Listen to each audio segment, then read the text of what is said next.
Hello बच्चों, स्वागत है आप सभी का हमारे YouTube channel RP online classes में। मैं आरपी यादव। आज का इस क्लास में आप लोग को 11th क्लास मैथमेटिक्स का एक मॉडल सेट का क्वेश्चंस और उसका आंसर बताने वाले हैं। ठीक है, तो 11th क्लास मैथमेटिक्स का जो मॉडल सेट आज हम लेकर के आए हैं वो आपका झारखंड बोर्ड के द्वारा 2023-2024 सेशन में जारी की गई थी। यानी जो बच्चे 2024 में एग्ज़ाम देने वाले हैं उनके लिए ये मॉडल सेट झारखंड बोर्ड के द्वारा जारी की गई है। तो चलिए आज का ये क्लास स्टार्ट करने से पहले अगर आप इस चैनल में नए हैं और इसी तरह का लेटेस्ट क्लासेस लेटेस्ट वीडियोस का लेक्चर का आप अगर लाभ उठाना चाहते हैं तो इस चैनल को सब्सक्राइब कर ले ताकि हर एक लेटेस्ट वीडियो आपको समय पर प्राप्त हो जाए। इस चैनल के थ्रू आपको किसी भी एग्ज़ाम से रिलेटेड जानकारी हो या एग्ज़ाम से रिलेटेड इंपॉर्टेंट क्वेश्चन हो, मॉडल सेट हो, प्रीवियस ईयर क्वेश्चन पेपर हो, उन सभी क्वेश्चंस को और सॉल्यूशन को आपके तक पहुंचाने की कोशिश किया जाएगा। ये झारखंड शैक्षणिक अनुसंधान एवं प्रशिक्षण परिषद रांची द्वारा 2023-2024 सेशन में जारी की गई 11th क्लास का मैथमेटिक्स का मॉडल सेट। इसका जनरल इंट्रोडक्शन में ध्यान दोगे। इसमें 40 मल्टीपल चॉइस क्वेश्चंस है। ठीक है, all questions are compulsory, each questions carries 1 marks. ठीक है, सभी के लिए 4 ऑप्शन दिए हुए रहेंगे जिसमें से कोई एक ऑप्शन सही है। गलत जवाब के लिए आपको कोई नेगेटिव मार्किंग इसमें नहीं किया गया है। ठीक है, ध्यान दोगे क्वेश्चन को।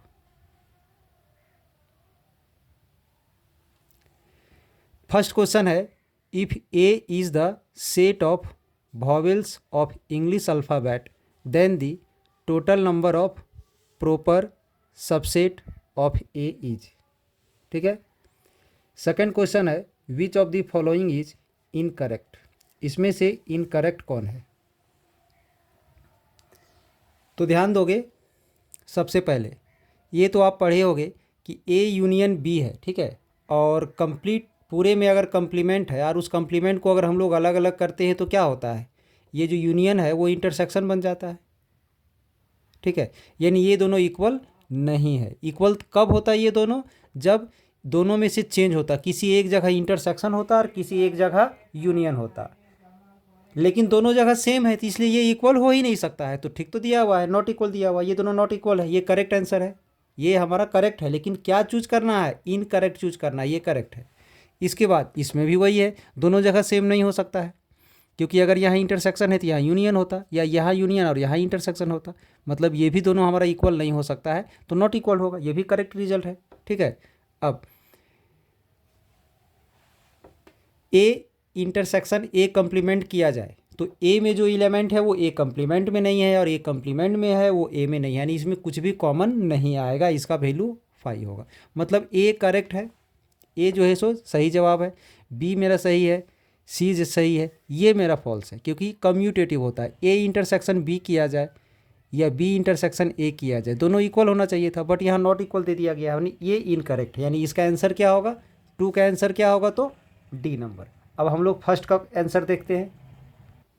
फर्स्ट क्वेश्चन क्या है, ध्यान दोगे। फर्स्ट क्वेश्चन है, if A is the set of vowels of English alphabet, यानी ए जो है सो वो क्या है, set of vowels of English alphabet, यानी ए इक्वल टू क्या आ जाएगा, ए इक्वल टू हमारा यहां पर आ जाएगा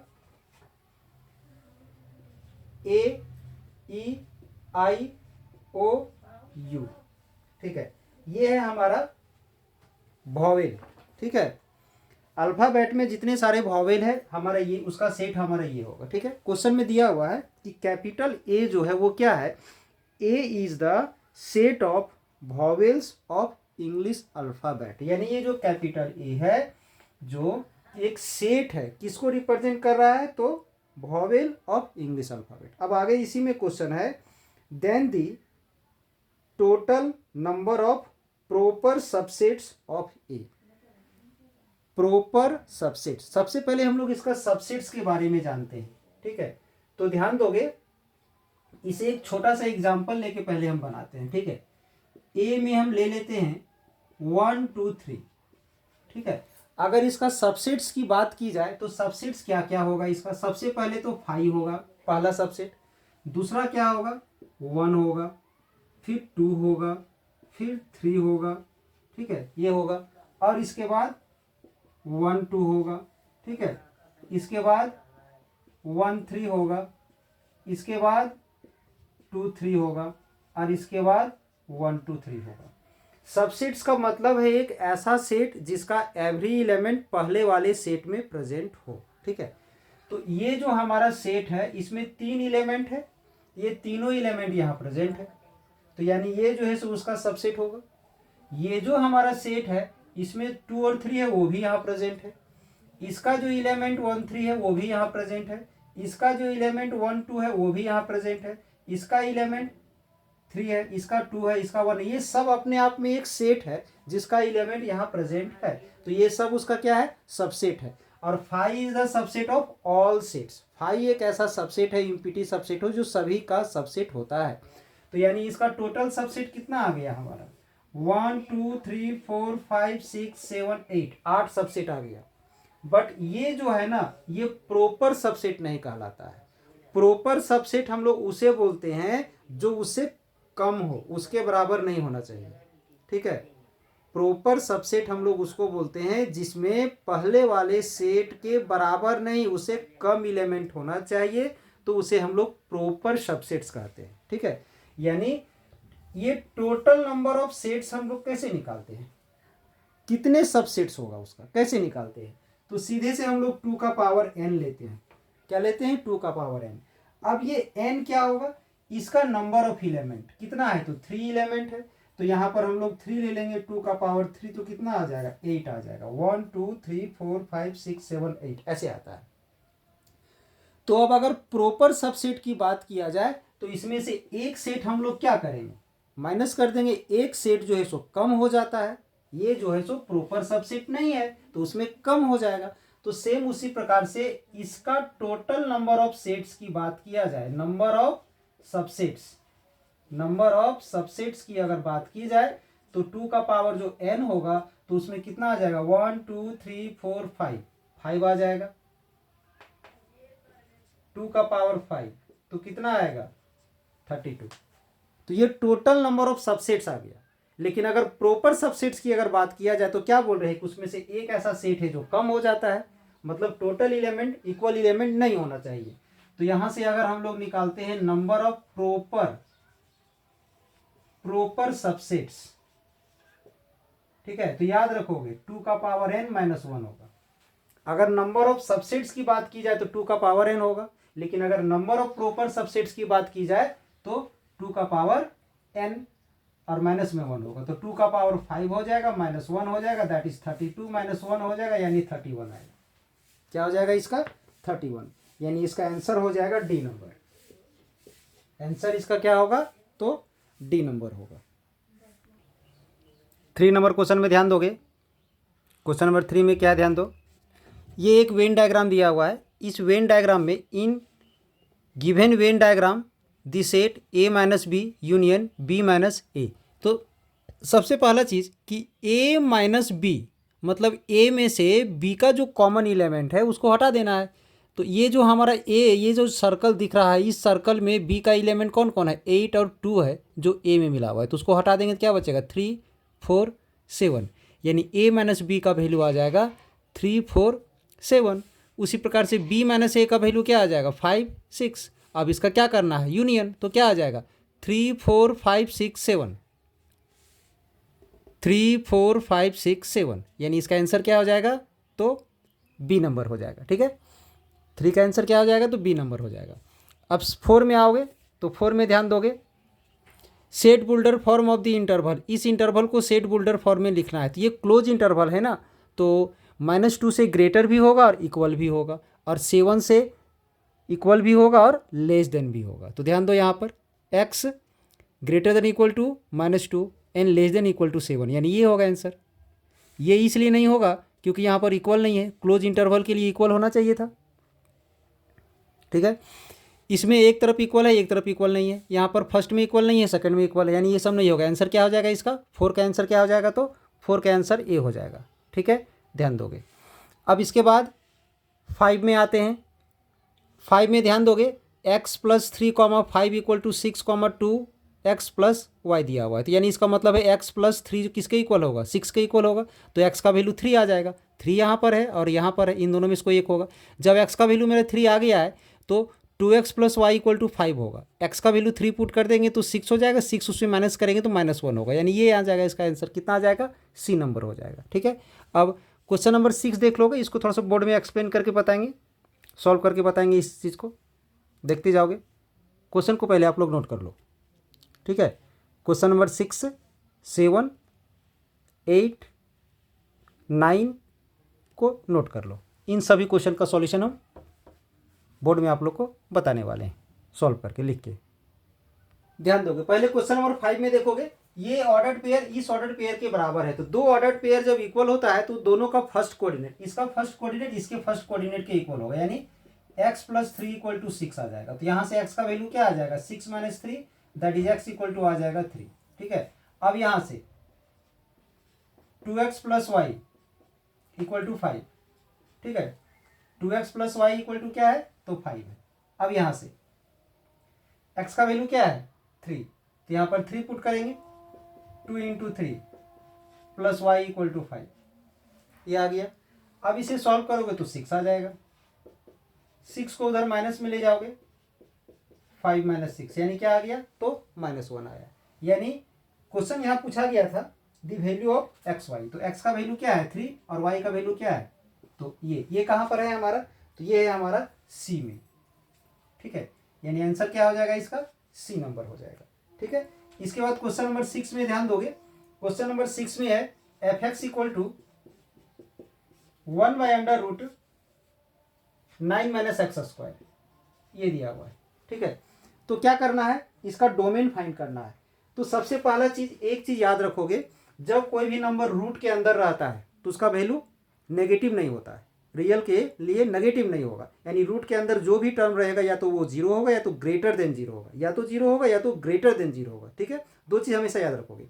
एक चीज़ और, पहला, जब कोई भी नंबर p/q के रूप में रहता है तो डिवाइड में जो q रहता है वो कभी भी 0 नहीं होता है। पढ़े होगे आप रेशनल नंबर में, जब कोई नंबर p/q के रूप में था तो वहां पर बाद में लिखा गया था q not equal to 0, divide वाला कभी भी 0 नहीं होगा। तो रूट के अंदर है तो या तो ये 0 होगा या तो 0 से बड़ा होगा, बट डिवाइड में होने के चलते 0 तो नहीं होगा ना। तो रिजल्ट क्या आया कि ये जो रूट के अंदर जो यहाँ टर्म है वो नेगेटिव भी नहीं होगा, मतलब 0 से छोटा भी नहीं होगा, और डिवाइड में है इसीलिए 0 भी नहीं होगा। इसका मतलब है कि इसका वैल्यू क्या होगा, ग्रेटर देन 3। क्या होगा, 9 minus x greater then 0, greater than 0। ठीक है, रूट के अंदर जो टर्म है वो 0 से छोटा नहीं होगा, अगर डिवाइड में है तो 0 नहीं होगा, मतलब ये 0 से छोटा भी नहीं होगा और 0 के बराबर भी नहीं होगा। इसका मतलब सीधा सा मतलब है 0 से बड़ा होगा, और यहाँ पर स्क्वायर है तो स्क्वायर आ जाएगा। ठीक है, अब इस इक्वेशन से, इन इक्वेशन से x का जो रीजन आएगा, x का जो रेंज आएगा वही हमारा यहाँ डोमेन होगा। ठीक है, तो इसके लिए भी कुछ प्रॉपर्टी देख लोगे, पढ़े होगे, x square less than equal to A square, x square less than equal to A square. तो यहां से हम लोग क्या लिखते थे कि x greater than equal to minus a but less than equal to a, ऐसा। ठीक है, बट अगर यहीं पर हमारा x square only less than a square है तो क्या होता है, माइनस ए से ग्रेटर और लेस देन ए, ऐसा होता है। ठीक है, अब ध्यान दोगे, अब जब x square greater than a square है, जब x square greater than a square जब रहता है तो क्या होता है, x less than a and x greater than a, ऐसा होता है। अब यहां जब इक्वल टू आ जाएगा तो यहां भी इक्वल टू हो जाएगा। ये रिजल्ट को याद रखोगे तो यहां से हम लोग सॉल्व करने वाले हैं। ये जो माइनस एक्स स्क्वायर है उसको राइट साइड ले गए तो ये आ गया। ठीक है, ध्यान दोगे, इसको हम क्या लिख सकते हैं, इसको इधर कर देंगे उसको उधर कर देंगे, ऐसा। तो ग्रेटर कौन है, 9 या एक्स स्क्वायर, ग्रेटर तो 9 है, 9 की तरफ ग्रेटर का साइन है ना, तो अगर इधर उधर कर देते हैं तो ग्रेटर तो 9 ही रहेगा हमारा। इसे हम क्या लिख सकते हैं, लेस देन 3 स्क्वायर लिख सकते हैं। इसे क्या लिख सकते हैं, लेस देन 3 स्क्वायर। तो ये किसके जैसा बनने वाला है, ये मेरा इसके जैसा बनने वाला है। X square less than a square है तो एक्स का वैल्यू माइनस ए से प्लस ए के बीच में होगा। तो यहां से हम क्या लिख सकते हैं, x greater then -3 and less then 3 लिख सकते हैं। और अभी क्या बताएं कि इससे एक्स का जो रेंज आएगा, एक्स का जो रेंज आएगा उसी को हम लोग डोमेन कहते हैं। यानी इसका डोमेन क्या होगा, इसका डोमेन हो जाएगा -3 से +3, वो भी स्मॉल ब्रैकेट। अगर यहां पर इक्वल टू होता तो कैपिटल ब्रैकेट हो जाता, इक्वल टू नहीं है तो स्मॉल ब्रैकेट हो गया। यानी इसका आंसर आ जाएगा, ये कहां पर है, तो ये है लिखा हुआ आपका बी नंबर में, बी में। यानी आंसर क्या हो जाएगा इसका, तो बी नंबर हो जाएगा। बट एक चीज ध्यान में रखोगे, अगर ये डिवाइड में नहीं होता, ये न्यूमरेटर में होता तो यहाँ इक्वल टू 0 हो सकता था, तो यहाँ पर भी इक्वल टू हमारा आ सकता था। बट ऐसा है इसलिए इक्वल टू नहीं होगा। यानी आंसर क्या हो जाएगा इसका, तो बी नंबर हो जाएगा इसका आंसर। नेक्स्ट क्वेश्चन है question number 7, the range of the greatest integer function. Greatest integer function का रेंज बताना है। ये है मेरा ग्रेटेस्ट इंटीजर फंक्शन। तो सब कुछ तो इसका क्वेश्चन में ही छिपा हुआ है, लिखा हुआ है, साफ साफ लिखा हुआ है ग्रेटेस्ट इंटीजर फंक्शन। यानी इसका जो भी वैल्यू होगा क्या होगा, तो सिर्फ और सिर्फ इंटीजर होगा। ठीक है, एक्स का पॉसिबल वैल्यू कुछ भी हो सकता है, तो वो तो डोमेन हो गया। हमें डोमेन यहाँ नहीं पूछा गया है, डोमेन पूछा नहीं गया, हमें रेंज पूछा गया है। रेंज पूछा गया मतलब एफ एक्स का वैल्यू पूछा गया है। एक्स का जो पॉसिबल वैल्यू होता है ना, उसे हम लोग डोमेन बोलते हैं, और एफ एक्स का जो पॉसिबल वैल्यू होता है उसे हम लोग रेंज बोलते हैं। तो यहाँ पर रेंज पूछा गया है, यानी एफ एक्स का वैल्यू पूछा गया है, मतलब इस कंप्लीट का वैल्यू पूछा गया है। यानी ये जब भी होगा तो क्या होगा, एक इंटीजर होगा। यानी इसका रेंज क्या हो जाएगा, तो इंटीजर होगा। रेंज क्या हो जाएगा, तो z हो जाएगा, z हो जाएगा। यानी आंसर क्या हो जाएगा, तो बी नंबर हो जाएगा। ठीक है, अब इसके बाद क्वेश्चन नंबर 8 में हम लोग देखते हैं, radian measure of the angle. एक एंगल है जो डिग्री मेजर दिया हुआ है। ठीक है, इसे हम लोग डिग्री मेजर कहते हैं, इसे रेडियन मेजर में कन्वर्ट करना है। तो इसे हम लोग क्या लिख सकते हैं, ये डिग्री है और ये मिनट है, इसे लिख सकते हो 40 डिग्री प्लस 30 मिनट, ऐसा लिख सकते हैं। अब इसे ध्यान दोगे, मिनट को डिग्री में अगर कन्वर्ट करना है तो पढ़े होगे 1 डिग्री इक्वल टू 60 मिनट होता है। ठीक है, तो मिनट को अगर डिग्री में कन्वर्ट करना है तो 60 से डिवाइड करना पड़ेगा। मिनट को डिग्री में अगर कन्वर्ट करना है तो 60 से डिवाइड करना पड़ेगा। तो इसे डिवाइड करते हैं, 60 से डिवाइड करते हैं, तो ये क्या हो जाएगा, मिनट से डिग्री हो जाएगा। क्या हो जाएगा, मिनट से डिग्री। ठीक है, कैंसिल होगा तो 1/2 डिग्री बचेगा। अब दोनों को दोनों डिग्री है, अब इन दोनों को हम यहाँ पर एलसीएम लेके ऐड कर सकते हैं। यहाँ पर हम ऐड करके 70 नहीं लिख सकते थे, क्योंकि ये मेरा डिग्री है और ये मेरा मिनट है, बट ये दोनों का यूनिट सेम हो गया, डिग्री डिग्री हो गया, तो हम यहाँ ऐड कर सकते हैं। एलसीएम लेंगे तो यहाँ पर 2 आ जाएगा, 2 से इसको मल्टीप्लाई करोगे तो 80 हो जाएगा, प्लस में 1, दैट इज 81/2 डिग्री आ गया। क्या आ गया, 81/2 डिग्री।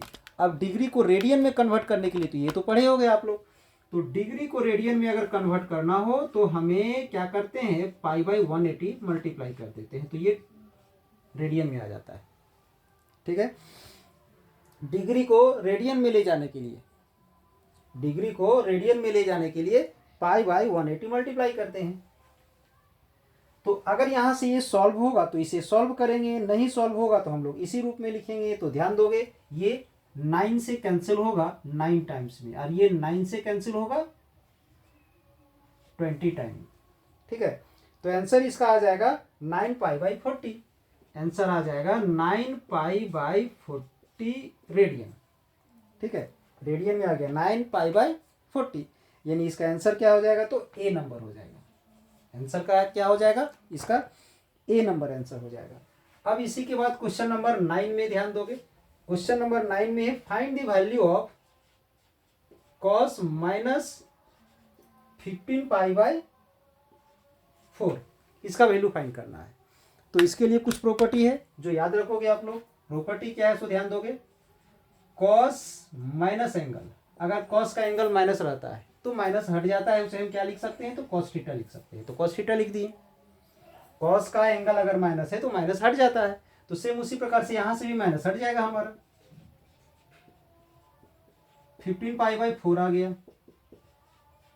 अब ये जो 15 पाई है, अगर ट्रिगोनोमेट्री बहुत बेहतर तरीके से पढ़े हो तो इतना तो पता होगा कि ये जो ऊपर में जो 15 पाई जो है हमारा, उसको दो पार्ट में स्प्लिट करते हैं, दो हिस्से में तोड़ते हैं। एक बड़ा से बड़ा होना चाहिए, एक छोटा से छोटा होना चाहिए। बड़ा वाला जो है सो 4 से डिविजिबल हो जाना चाहिए, मतलब इसे कटने वाला होना चाहिए, डिवाइड लग जाना चाहिए। तो 16 पाई माइनस पाई हम लिख सकते हैं इसे, ठीक है। यहाँ प्लस हो या माइनस हो कोई फर्क नहीं पड़ता है, प्लस माइनस दोनों चलेगा, बट कोशिश करना है ये ज़्यादा से ज़्यादा बड़ा हो या ये छोटा हो। अब इसको अलग अलग डिवाइड कर दो दोनों में।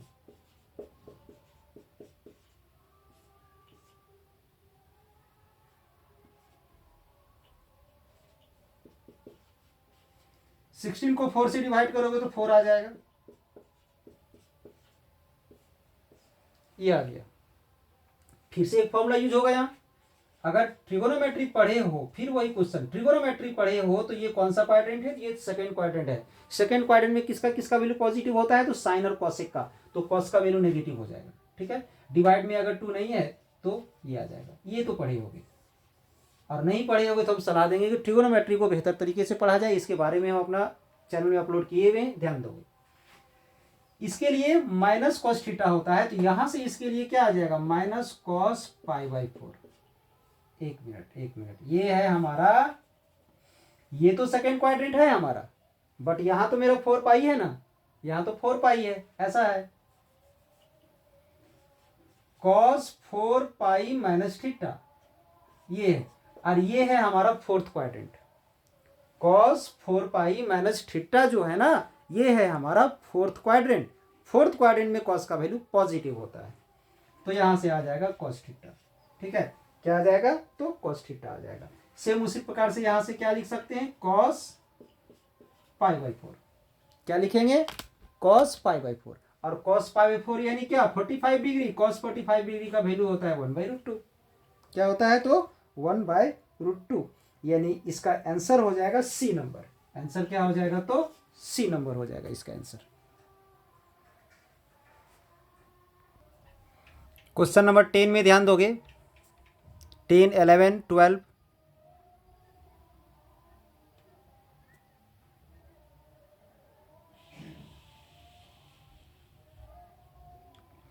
13, 14, 15,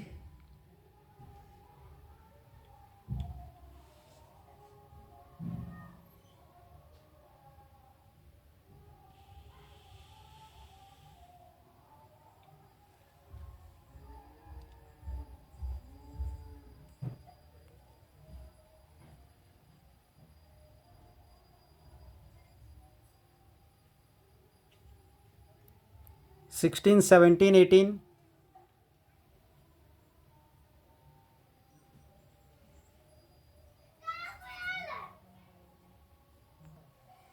क्वेश्चन नंबर 10 में ध्यान दोगे, इस क्वेश्चन को सॉल्व करना है। तो सबसे पहले इस क्वेश्चन को सॉल्व करने के लिए इसमें जो फॉर्मूला जो यूज होने वाला है, वो फॉर्मूला आप लोग को पता होना चाहिए। तो ध्यान दोगे, फॉर्मूला क्या यूज होगा।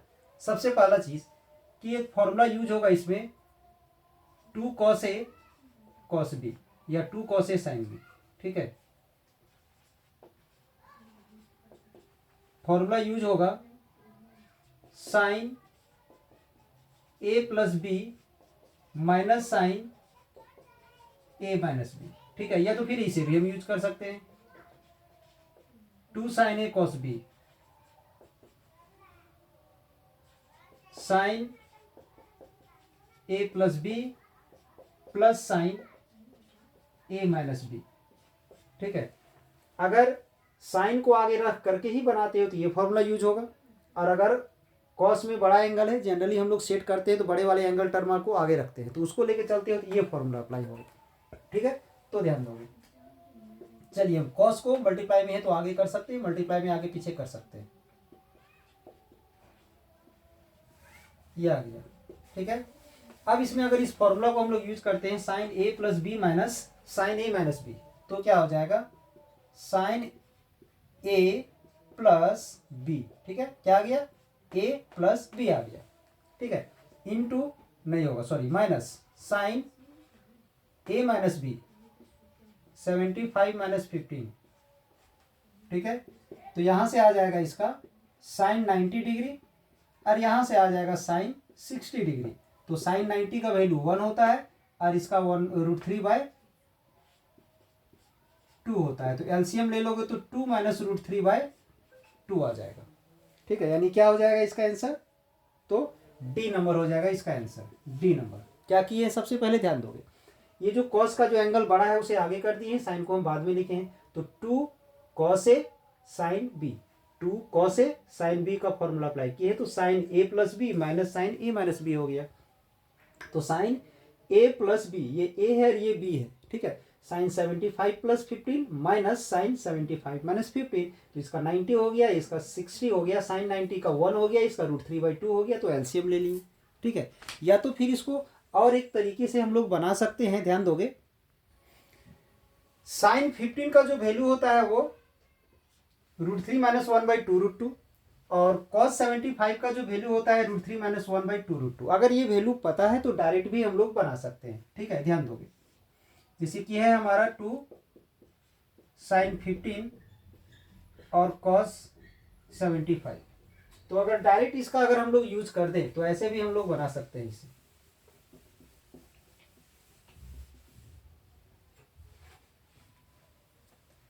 इंटू में 2 sin 15 का वैल्यू जो आया है √3 - 1/2√2, बट ये तभी यूज करेंगे जब हमको इसका वैल्यू पता है। cos 75 के लिए ये 2 से 2 कैंसिल हो गया, √3 - 1 √3 - 1 सेम है तो स्क्वायर हो जाएगा, पावर 2, √2 को √2 से मल्टीप्लाई करोगे तो 2 हो जाएगा, 2 को 2 से मल्टीप्लाई करोगे 4 हो जाएगा। ठीक है, अब इसे क्या करेंगे, a - b का होल स्क्वायर में एक्सपेंड कर दोगे तो a² plus b² minus 2ab। तो यहां से इसका क्या हो जाएगा 3, यहां से इसका क्या हो जाएगा 1 और 2√3। इसे ऐड करोगे तो 4 - 2√3। ठीक है, अब यहां से इसे ध्यान दोगे 2 कॉमन लेंगे यहां से हम लोग न्यूमरेटर से, न्यूमरेटर से अगर हम लोग 2 को कॉमन ले लेते हैं तो 2 - √3/4, इसे ये कट जाएगा तो क्या आ जाएगा 2 - √3/2 आ गया। सेम रिजल्ट आया, यानी डी नंबर। किसी भी तरीके से पहले जैसे बताएं वैसे सॉल्व करोगे या तो फिर इस तरह से सॉल्व कर सकते हो। क्वेश्चन नंबर 11 में ध्यान दोगे तो इसके लिए फॉर्मूला अप्लाई हो जाएगा आपका, पढ़े होगे 1 - cos 2 थीटा का फॉर्मूला पढ़े होगे। क्या होता है इसका, तो 2 sin स्क्वायर थीटा हो जाता है, और यहां पर अगर प्लस रहता तो इसका 2 cos स्क्वायर थीटा होता है। एंगल जो यहाँ डबल रहता है उसका जस्ट हाफ हो जाता है, माइनस रहेगा तो साइन होगा और प्लस रहेगा तो कॉस हो जाएगा। तो वैसे अगर हम इसको सॉल्व करते हैं 1 - cos 2a का, तो इसका 2 sin स्क्वायर a है तो a आ जाएगा, और नीचे यहाँ पर आ जाएगा 2 cos स्क्वायर a हो जाएगा। 2 से 2 कैंसिल हो गया। अब साइन बाई कॉस का 10 होता है तो स्क्वायर के साथ है तो 10 स्क्वायर a हो जाएगा, रूट से बाहर निकलेगा स्क्वायर हट जाएगा तो 10a हो जाएगा, यानी इसका आंसर आ जाएगा ए नंबर। ठीक है, अब इसके बाद 12 नंबर में ध्यान दोगे, 12 में है -5i इंटू 1/8i, इसे सॉल्व करना है। तो सबसे पहले ये जो -5 है यार ये 1/8 है, इसे मल्टीप्लाई करोगे तो देखो -5 इंटू 1/8 आ गया, फिर i को i से मल्टीप्लाई करोगे तो i² आ जाएगा। ठीक है, अब ये जो 5 है यहाँ पर 5 जो दिख रहा है आपको, इसको 5/1 लिख सकते हैं हम लोग। तो ये न्यूमरेटर टू न्यूमरेटर मल्टीप्लाई होता है ना, तो 5 इंटू 1 का 5 हो गया और 1 इंटू 8 का 8 हो गया। अब i² का वैल्यू -1 होता है, ये तो पढ़े होगे, i² का वैल्यू कॉम्प्लेक्स नंबर में पढ़े होगे -1 होता है। माइनस को माइनस से मल्टीप्लाई कर दिए तो प्लस हो गया और 5/8 हो गया, यानी 5/8 आ गया। 5/8 को अगर स्टैंडर्ड फॉर्म में अगर सेट करते हो तो क्या हो सकता है, तो ध्यान दोगे ऐसा 5/8 प्लस 0i, ऐसा लिख सकते हैं 5/8 प्लस 0i, क्योंकि 0 से किसी भी नंबर को मल्टीप्लाई करने से 0 होता है, 0 को इसमें ऐड करेंगे तो 5/8 आ जाएगा। आंसर हमारा इसी रूप में दिया हुआ है। ठीक है, यानी आंसर क्या हो जाएगा, तो डी नंबर हो जाएगा इसका आंसर।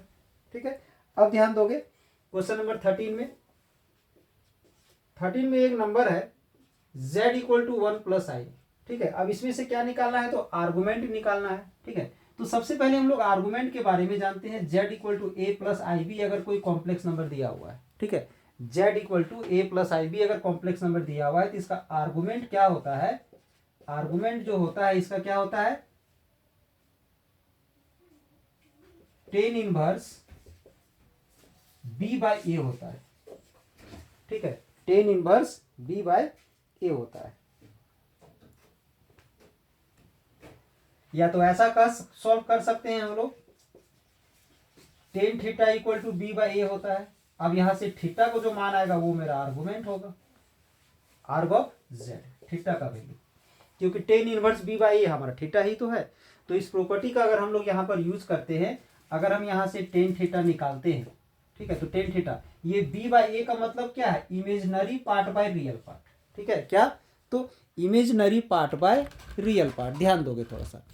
तो इसमें रियल है हमारा 1 और इमेजनरी किसको बोलते हैं, जो आई के साथ मल्टीप्लाई रहता है, तो आई के साथ भी तो हमारा 1 मल्टीप्लाई है, यानी 1/1 हो जाएगा, ठीक है, यानी टेन थीटा का वैल्यू 1 आ गया, तो थीटा का वैल्यू कितना हो जाएगा, तो π/4 हो जाएगा, यानी इसका आर्गुमेंट क्या होगा, आर्गुमेंट हो जाएगा π/4, क्या हो जाएगा इसका आर्गुमेंट हो जाएगा π/4, यानी आंसर क्या हो जाएगा, तो इसका डी नंबर आंसर हो जाएगा, ठीक है, ध्यान दोगे आंसर क्या हो जाएगा, तो डी नंबर हो जाएगा। 14 नंबर में ध्यान दोगे, 14 नंबर में एक इन इक्वेशन दिया हुआ है ये, ठीक है, अब इसमें से x का वैल्यू फाइंड करना है, ठीक है, solution set of the inequality, इसका सॉल्यूशन सेट निकालना है, यानी x सॉल्यूशन सेट मतलब x का मान निकालना है। तो यहां से x को हटाना है, तो सीधी सी बात, इसको हम लोग डिवाइड कर देंगे, डिवाइडिंग बाई 3, तो जैसे ही 3 से डिवाइड करेंगे तो ये कट के -4 हो जाएगा, यहां से 3 हट जाएगा तो x हो जाएगा, यहां से नहीं कटेगा तो -5/3 आ जाएगा, ठीक है। तो क्या आ गया इसका आंसर, सो ध्यान दोगे, -4 से लेकर के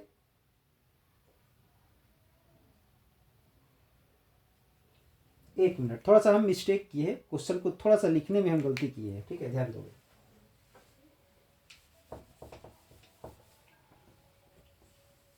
क्वेश्चन यहां लिखा हुआ है -12 लेस देन 3x - 5, ऐसा लिखा हुआ है, ठीक है। तो यहां से हम लोग x का पॉसिबल वैल्यू फाइंड करेंगे, तो ध्यान दोगे x का पॉसिबल वैल्यू निकालने के लिए जो -5 है इधर प्लस में आ जाएगा, +5, सॉल्व करेंगे, -7, ठीक है, 3 को इधर डिवाइड कर देंगे, यानी x क्या है, -7/3 से ग्रेटर, -7/3 से ग्रेटर है x, तो ग्रेटर कहां तक पता नहीं, तो इन्फिनाइट तक होगा ना, रीजन तो दिया नहीं है, ग्रेटर कहां तक जा रहा है ये तो नहीं दिया हुआ है, तो पूरा ग्रेटर ही होगा, कहां तक चलते जाएगा, पूरा चलते जाएगा, इन्फिनाइट तक जाएगा, यानी -7/3 से इन्फिनाइट होगा, -7/3 से इन्फिनाइट। तो ध्यान दोगे यहाँ x क्या इसके इक्वल है, नहीं है इक्वल, तो जब इक्वल नहीं है तो ओपन इंटरवल होगा, ध्यान रहे। सॉल्यूशन क्या आ जाएगा, सॉल्यूशन आ जाएगा -7/3 से इन्फिनिटी होगा और छोटा ब्रैकेट होगा। छोटा ब्रैकेट कब होता है, जब इक्वल टू नहीं होता है, जब यहाँ पर इक्वल टू होता तो यहाँ पर कैपिटल ब्रैकेट आ जाता, ठीक है, यानी इसका सॉल्यूशन क्या आ गया, -7/3 से ग्रेटर है, ग्रेटर कहाँ तक है वो रीजन नहीं दिया हुआ है, हाईएस्ट नहीं दिया हुआ, तो हम इन्फिनाइट तक पहुँच गए, और इन्फिनाइट के नंबर को इक्वल होता नहीं है, तो इन्फिनाइट से छोटा होगा, यानी स्मॉल ब्रैकेट हो जाएगा, यानी आंसर क्या हो जाएगा इसका, तो डी नंबर हो जाएगा, इसका भी आंसर क्या होगा, तो डी नंबर हो जाएगा। ध्यान दोगे, जैसे कि अगर x greater than equal to a और less than equal to b है, ऐसे तो ये सब हम पहले ही बता चुके हैं। अगर इसके बारे में अगर आप जानना चाहते हो तो सेट्स का हम एक चैनल बनाए हुए, वीडियो बनाए हुए हैं, relation between interval and subsets, search करोगे तो क्लियर हो जाएगा। देखो अगर इस तरह से कहीं लिखा हुआ है x जो है सो a से ग्रेटर भी है, लेस है और इक्वल टू भी है, तो हम लोग इसको इस प्रकार से लिखते हैं, x belongs to close interval a to b, ऐसे लिखते हैं, ध्यान दोगे। x greater than equal to a है और less than equal to b है, अगर ऐसा है तो x बिलोंग्स करेगा a से b तक में, ठीक है। इसके बाद अगर x ग्रेटर देन a है और लेस देन बी है, इक्वल टू नहीं है, तो इसको हम लोग इस प्रकार से लिखते हैं, x belongs to open interval, ये ओपन इंटरवल हो जाता है या स्मॉल ब्रैकेट हो जाता है, ये चीज, ठीक है, ध्यान दोगे। या x greater than equal to a और लेस देन बी अगर है, x greater than equal to a और लेस देन बी है, एक तरफ इक्वल टू है एक तरफ इक्वल टू नहीं है, तो हम लिख सकते हैं x belongs to close interval to A and इधर ओपन इंटरवल, या इस तरह से लिख सकते हैं, इधर क्लोज इंटरवल और इधर स्मॉल ब्रैकेट। या अगर इस तरह से है, ऐसा है, तो x belongs to open interval a and इधर से क्लोज इंटरवल, या स्मॉल ब्रैकेट, ऐसा है, इसको लिख सकते हैं। तो उसी के अनुसार यहां पर ध्यान दोगे, यहां जो x जो हमारा आया -7/3 से ग्रेटर आया ना, किससे लेस देन है, लेस देन का कोई रीजन नहीं है, तो हम लोग इसको ऐसे भी लिख सकते हैं, -7/3 से ग्रेटर x और लेस देन इन्फिनिटी, क्योंकि इन्फिनिटी के बराबर कोई नंबर होता नहीं है, रियल नंबर हो, इंटीजर हो, नेचुरल नंबर हो, कोई भी इन्फिनाइट तक नहीं पहुंचता है, वो इन्फिनाइट से छोटा ही रहता है। तो अगर ये चीज हमें लिखना है तो इसको तो ऐसे ही लिखेंगे हम लोग ना, या तो ओपन इंटरवल लिख सकते थे। नेक्स्ट क्वेश्चन है क्वेश्चन नंबर 15, ध्यान दोगे, mod of x less then 3 है और इसमें 4 ऑप्शन है, उसमें से टिक आउट करना है, तो ध्यान दोगे। सबसे पहले इसके बारे में थोड़ा सा हम लोग जानते हैं क्या होगा, तो ध्यान दोगे, कहीं भी अगर मोड एक्स जो है लेस देन इक्वल टू अगर ए है, तो इसका रीजन के बारे में पहले जानोगे, क्योंकि क्वेश्चन चेंज अगर हो जाएगा तो कैसे बनाओगे, इसलिए सब जानना जरूरी है, ध्यान दोगे। यहां इसका मतलब ये है कि x जो है सो greater than equal to -a और less than equal to A, ये होगा। और अगर सेम इसी में सिर्फ लेस देन है, अगर इक्वल टू नहीं है, तो x ग्रेटर देन -a और लेस देन +a, ऐसा होगा। यहां पर अगर इक्वल टू है तो यहां भी इक्वल टू होगा, और यहां अगर इक्वल टू नहीं है तो यहां पर इक्वल टू नहीं होगा। इसी में अगर मोड x ग्रेटर देन अगर a है, ठीक है, और इक्वल टू भी अगर है, तो इसका मतलब है कि x का जो वैल्यू है वो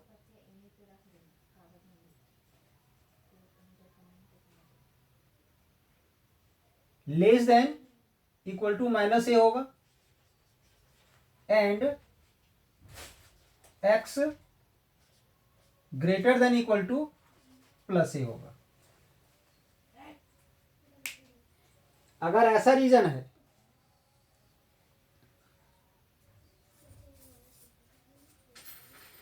तो ये होगा, और अगर यहां x का जो मोड है सिर्फ ग्रेटर देन a है, तो x जो है सो लेस देन -a होगा और x जो है सो ग्रेटर देन a होगा।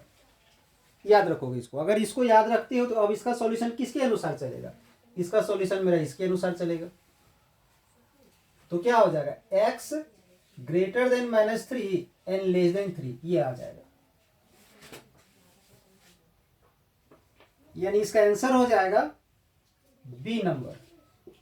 ठीक है, क्या होगा इसका आंसर, तो बी नंबर हो जाएगा। अब 16 में ध्यान दोगे, 4 कॉम्बिनेशन 3, इसका वैल्यू फाइंड करना है।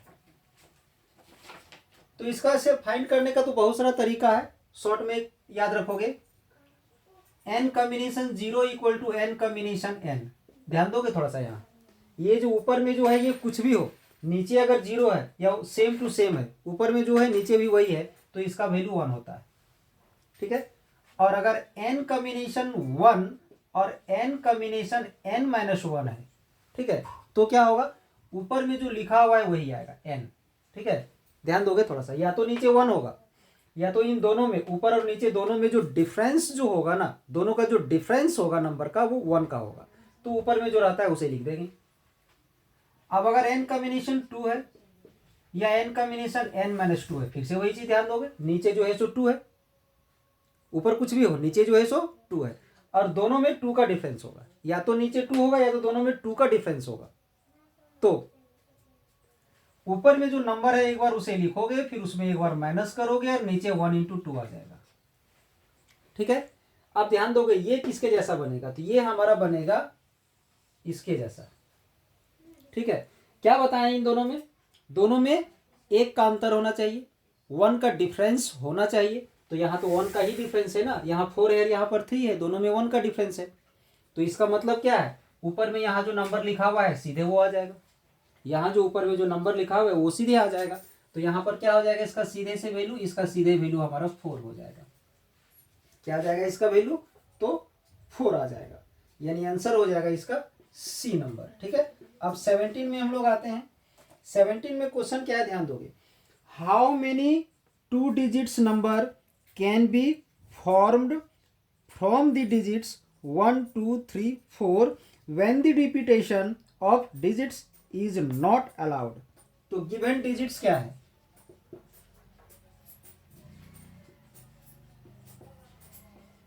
गिवन डिजिट्स आर 1 2 3 4, ये 4 डिजिट्स दिया हुआ है। ठीक है, इसके बाद 2 डिजिट का नंबर बनाना है, 4 2 डिजिट्स नंबर। 2 डिजिट्स नंबर के लिए ध्यान दोगे, 2 डिजिट्स नंबर के लिए वैकेंट प्लेसेस, वैकेंट प्लेसेस क्या होगा, 2 डिजिट्स के लिए तो 2 ही वैकेंट प्लेस होगा, 2 अंकों वाली संख्या अगर हमें बनाना है तो 2 ही स्थान ना होगा। तो अब ध्यान दोगे, डिजिट्स कितना है 4, इसको कितने प्रकार से हम भर सकते हैं, 4 तरीके से, यानी इस 4 में से किसी को भी रख सकते हैं, कोई भी डिजिट्स 1 2 3 4, 4 डिजिट्स है ना, चारों में से किसी को भी यहां पर हम रख सकते हैं। ठीक है, अब इसे कितने तरीके से भर सकते हैं, अगर यहां लिखा रहता कि repetition is allowed, repetition allowed है, तो फिर से हम जिसको यहां रख दिए उसको फिर से यहां रख सकते हैं, यानी फिर से इस चारों में से किसी को भी रख सकते हैं, मतलब इसको भरने का 4 तरीका होता। बट यहां क्लियर किया हुआ है कि repetition is not allowed. Repetition not allowed का मीनिंग क्या है कि जो डिजिट हम लोग यहां पर फिल किए हैं, जो डिजिट हम लोग यहां भर चुके हैं, उसे अब यहां पर नहीं भरना है। तो यहां पर 4 तरीका है भरने का, 4 डिजिट्स हम भरेंगे नहीं, भरेंगे कोई एक ही, तरीका 4 है। अब इस 4 में से कोई एक यहां पर हम भर दिए, तो कितना बच गया, 3 बच गया, उस 3 को यहां पर हम भर सकते हैं। तो इसमें क्या पूछा गया था, हाउ मेनी 2 डिजिट्स नंबर, तो नंबर ऑफ 2 डिजिट नंबर्स कितना हो गया, जो यहां रिजल्ट आया उसको मल्टीप्लाई कर दो, आ जाएगा, यानी 12। आंसर क्या हो जाएगा इसका, 12 हो जाएगा, यानी ए नंबर इसका आंसर हो जाएगा। क्या हो जाएगा इसका, तो ए हो जाएगा आंसर। क्वेश्चन नंबर 18 में ध्यान दोगे, यहां से हमें आर का वैल्यू फाइंड करना है। तो यहां से आर का वैल्यू फाइंड करने से पहले आपको बता दें, इसमें एक फॉर्मूला यूज होने वाला है, N combination P equal to N combination Q है। तो यहां से 2 रीजन हो सकता है, 2 चीज हो सकता है यहां से, क्या क्या हो सकता है, सो ध्यान दो। ऊपर इक्वल है तो नीचे भी इक्वल हो सकता है। अब अगर नीचे इक्वल अगर नहीं है, तो दोनों नीचे जो टर्म है उसको ऐड करने से एन आना चाहिए, कोई एक तो होगा ही होगा, या तो नीचे भी इक्वल हो जाए, और अगर नीचे इक्वल नहीं है और ऊपर इक्वल है तो इसका मतलब है दोनों नीचे को ऐड करने से ऊपर वाला के बराबर आएगा। तो ऊपर में यहाँ इक्वल है, नीचे इक्वल नहीं है, इसका मतलब इस आर को r+2 से ऐड कर दो, r+2, तो क्या हो जाएगा 16। इन दोनों नीचे वाले को ऐड कर दिए तो ऊपर वाले के बराबर हो जाएगा। तो यहां से आ जाएगा 2r, और ये 2 इसमें माइनस हो जाएगा तो 14, 2 को डिवाइड करेंगे तो r का वैल्यू आ जाएगा 7। ठीक है, यानी इसका आंसर क्या आ जाएगा, तो डी नंबर हो जाएगा इसका आंसर। क्या होगा, तो डी नंबर। ध्यान दोगे 18 का डी नंबर है 7। इसको क्वेश्चन नंबर 19 में ध्यान दोगे, 20 21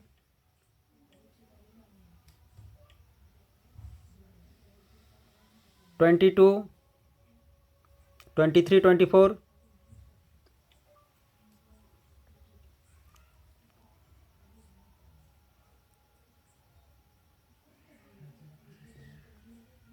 25, 26।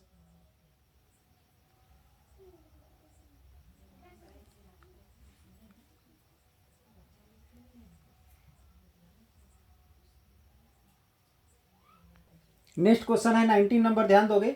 इसमें क्या पूछा गया है, the number of terms in the expansion, यानी इस एक्सपेंशन में नंबर ऑफ टर्म्स कितना है। तो इसे अगर हम लोग सॉल्व कर दें यहाँ पर तो लिख सकते हैं 1 प्लस एक्स, डबल पावर है तो कितना हो जाएगा 20 हो जाएगा। और आप लोग को पता होगा कि जितना पावर रहता है उससे एक ज़्यादा टर्म होता है। पावर 20 है तो नंबर ऑफ टर्म क्या हो जाएगा, इसमें नंबर ऑफ टर्म्स हो जाएगा 21। ठीक है, 21 हो जाएगा, यानी आंसर क्या हो जाएगा, तो इसका सी नंबर हो जाएगा। ठीक है, इसके बाद क्वेश्चन नंबर 20 में ध्यान दोगे, इसे सॉल्व करना है।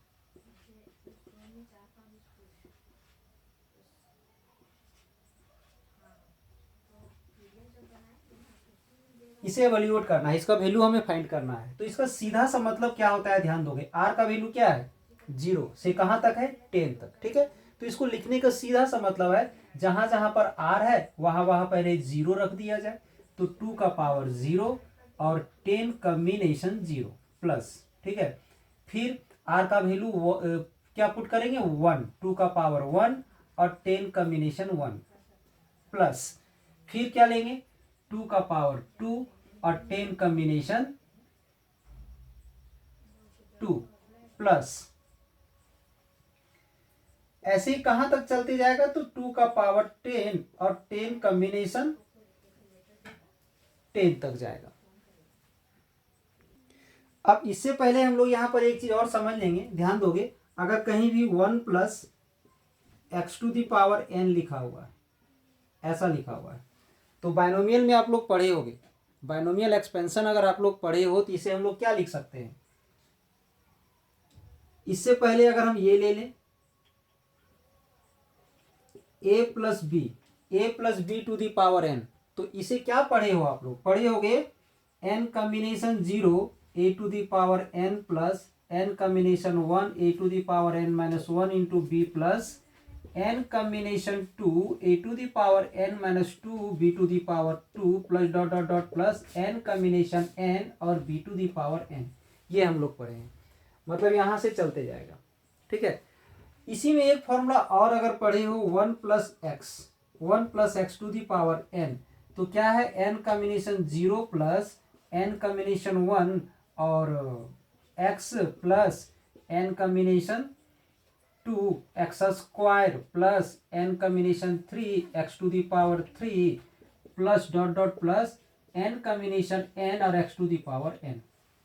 बस सीधा सा मतलब यही है कि जहां a है वहां पर क्या हो गया 1, तो यहाँ पर 1 का पावर n तो 1 हो गया, 1 का पावर कुछ भी रहेगा तो 1 हो गया, मतलब जहां जहां a था वहां वहां 1 होते चले गया, तो उसको नहीं लिखे हैं, सिर्फ जहां जहां b था वहां एक्स स्क्वायर एक्स की और x का पावर n ले लिए। इसी में ध्यान दोगे, अगर इस लाइन में और इस लाइन में कंपेयर किया जाए, इन दोनों में अगर हम कंपेयर करते हैं यहाँ पर, ठीक है, तो इसमें और इसमें कंपैरिजन करने से एक रिजल्ट आता है हमारा, तो क्या आता है ध्यान दोगे, इसको क्या लिख सकते हैं, 2 का पावर 0 है तो क्या हो जाएगा, 2 का पावर कुछ भी रहेगा, सॉरी किसी भी नंबर का पावर 0 रहेगा तो उसका वैल्यू 1 होता है। ठीक है, तो यहां पर 1 हो जाएगा,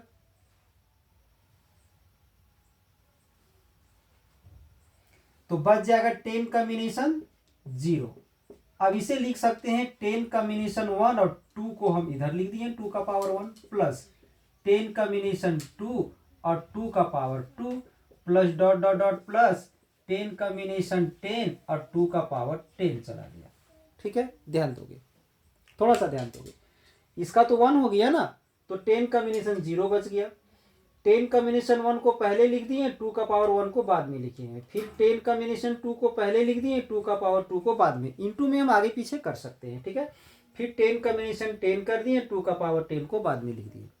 ठीक है, अब अगर हम कंपैरिजन कर दें इसमें और इसमें, अब ध्यान दोगे यहाँ पर थोड़ा सा, जहां जहां n है वहां 10 है, जहां n है वहां पर 10 है, और जहां पर x है वहां पर 2 है, जहां n है वहां 10 है और जहां पर x है वहां पर 2 है, ध्यान दोगे, यानी इस कंप्लीट को जब हम लोग 1 plus x to the power N लिख सकते हैं ना, तो इसे हम लोग लिख सकते हैं 1 प्लस 2 टू दी पावर 10, ऐसा लिख सकते हैं।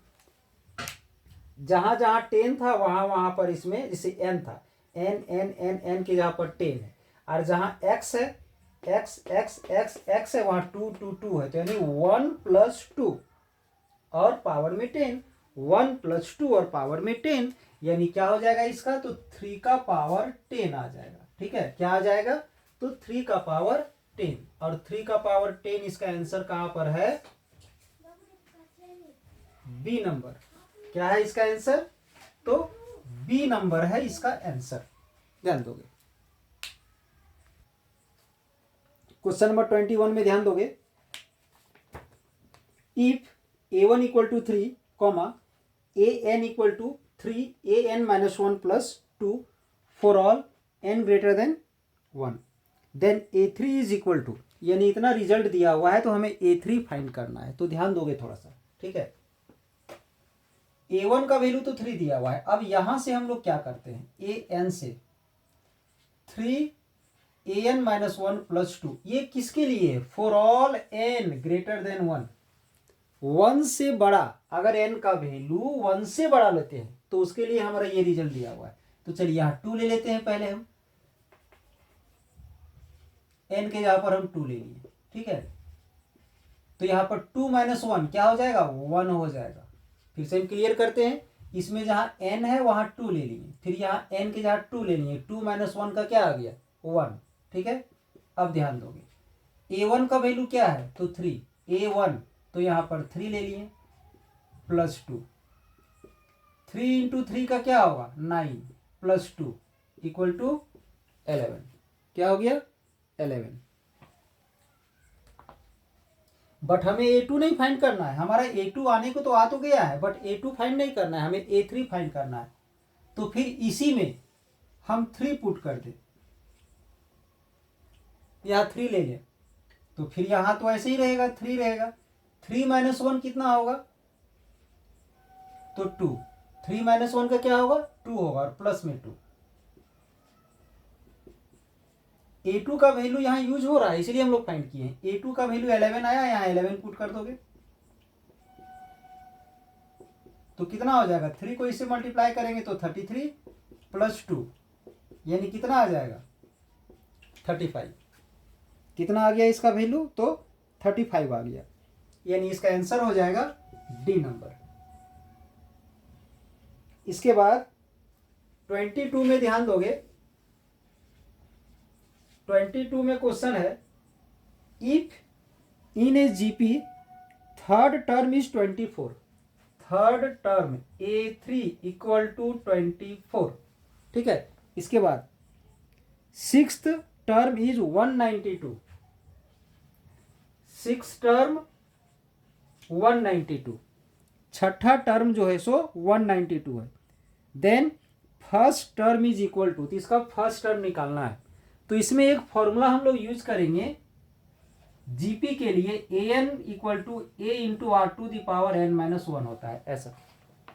जीपी में nth टर्म का फॉर्मूला होता है a into r to the power n minus 1, मतलब सीधा सा मतलब यही है ना कि यहाँ जो रहेगा उससे एक माइनस, अगर यहाँ 4 रहेगा तो यहाँ 3 होगा, और यहाँ 3 रहेगा तो यहाँ 2 होगा, यहाँ 6 रहेगा तो यहाँ 5 होगा।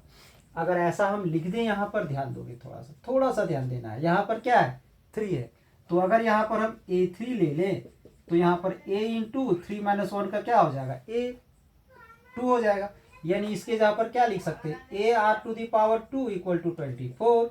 अब सेम उसी प्रकार से यहाँ पर क्या है, 6, तो क्या लिखोगे, a r to the power 5 equal to 192। सीधा सा याद रखना है, यहाँ पर 3 है तो पावर में 2 हो जाएगा, और 6 है तो पावर में 5 हो जाएगा, यानी a3 के जगह पर इसको लिखे और a6 के जगह पर इसको लिखे, बाकी ये दोनों जैसे था वैसे ही रह गया। अब इन दोनों को डिवाइड कर देते हैं, तो पहले हम इसे लेते हैं a r to the power 5, और उसके बाद इसे लेते हैं a r to the power 2, ठीक है। A r to the power 5 का ये वैल्यू यहाँ पुट कर दोगे, और इसका वैल्यू 24 यहाँ पुट कर दोगे, तो ए से ए कैंसिल हो गया, ठीक है।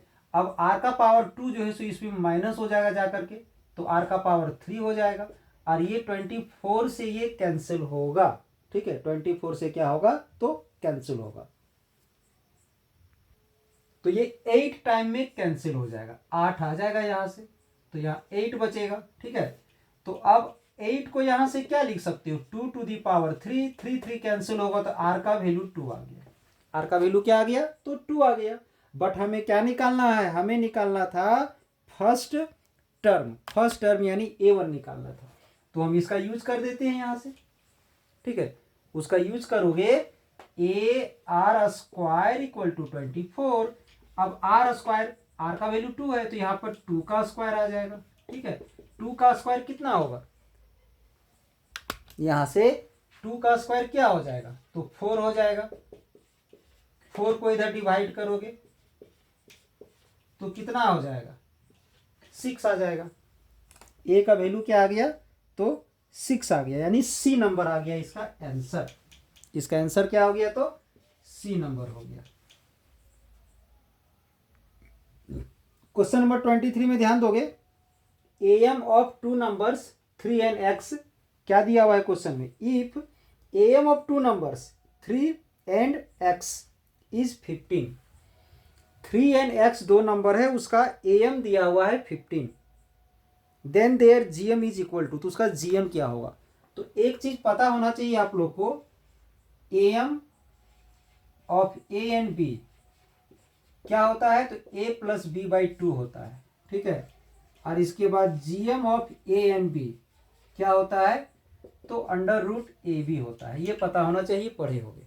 दो नंबर का एम निकालना है तो ऐड करके 2 से डिवाइड कर दो, और अगर जीएम निकालना है तो मल्टीप्लाई करके अंडर रूट ले लो। तो यहाँ क्वेश्चन में दिया हुआ है M of two numbers 3 and x equal to 15, तो इस 3 और 15 का एम क्या हो जाएगा 3 प्लस एक्स बाई 2 हो जाएगा, जो कि 15 दिया हुआ है। 2 को उधर मल्टीप्लाई करोगे तो 3 प्लस एक्स इक्वल टू 30 आ जाएगा। अब 3 को इधर माइनस कर दोगे तो x का वैल्यू 27 आ जाएगा। ठीक है, अब हमें क्या निकालना है तो हमें जीएम निकालना है। तो जीएम क्या होता है अंडर रूट ए बी होता है। ठीक है, तो a मतलब पहला नंबर जो कि 3 है, और b मतलब x, तो x का वैल्यू हम लोग क्या फाइंड किए 27, तो 27 ले लिए। अब इसे मल्टीप्लाई करोगे तो 81 आ जाएगा, जिसका क्या होगा 9, यानी आंसर इसका आ जाएगा बी नंबर। इसका आंसर में आ जाएगा बी नंबर। ठीक है, ध्यान दोगे। क्वेश्चन नंबर 24 में ध्यान दोगे, the slope of A line passing through the points -32 and 14। ठीक है, यानी एक लाइन है जो इन दोनों पॉइंट से पास कर रहा है, तो उसका स्लोप निकालना है। तो स्लोप का एक फॉर्मूला आप लोग पढ़े होंगे, स्लोप का formula y1 minus y2 divided by x1 minus x2 ये होता है। अगर एक लाइन दो ठो पॉइंट x1 y1 और x2 y2 से पास कर रहा है तो उसका स्लोप का ये फॉर्मूला होता है। तो इसमें से किसी को भी कुछ भी मान लिया जाए, x1 y1 x2 y2, या इसी को x1 y1 मान लिया जाए, इसे x2 y2 मान लिया जाए, दोनों में कहीं कोई दिक्कत नहीं है। अगर हम इसे x1 y1 मानते हैं तो y1 का वैल्यू 2 आ गया और y2 का वैल्यू 4 आ गया। ठीक है, और x1 का वैल्यू -3 आ गया और x2 का वैल्यू 1 आ गया। अब इसे सॉल्व करेंगे तो -2 बाई -4 दैट इज 1/2 आ जाएगा, यानी 24 का आंसर हो जाएगा ए नंबर। ठीक है, क्वेश्चन नंबर 25 जानने से पहले थोड़ा सा स्टेटमेंट हम लोग जानते हैं। ठीक है, if m1 and m2 are slopes of two lines, theta is the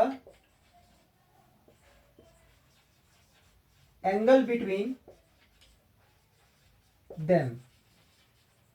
तो यहां पर कुछ रिजल्ट याद रखना है। अगर m1 m2 दो ठो लाइन का स्लोप है और दोनों के बीच का एंगल अगर थीटा है तो टेन थीटा का फॉर्मूला होता है। क्या होता है सो ध्यान दोगे, mod of m1 minus m2 by 1 plus m1 into m2, दोनों के बीच का अगर हमें एंगल निकालना है तो हमें लोग इस फॉर्मूला का यूज करेंगे। ठीक है, और एक रिजल्ट याद रखोगे, second, if lines are parallel, अगर लाइन पैरेलल है तो M1 इक्वल टू M2 होगा, यानी M1 और M2 अगर इक्वल है तो लाइन जो है सो पैरेलल होगा। Third point, if lines are perpendicular, अगर लाइन जो है सो एक दूसरे के परपेंडिकुलर अगर होगा तो ध्यान दोगे, lines are perpendicular to each other, तो क्या होगा, M1 into M2 equal to -1। इतना सारा रिजल्ट को याद रखोगे तो थोड़ा सा प्रॉब्लम कम होगा, ठीक है। और एक चीज, किसी भी लाइन का स्लोप निकालने का जो फॉर्मूला हम लोग यहाँ पर यूज करेंगे, उस फॉर्मूला का थोड़ा सा ध्यान दोगे, यहाँ पर कौन सा फॉर्मूला यूज करेंगे। स्लोप ऑफ लाइन एक फॉर्मूला होता है, स्लोप ऑफ लाइन, ठीक है, क्या होता है, तो minus coefficient of x divided by coefficient of y, ये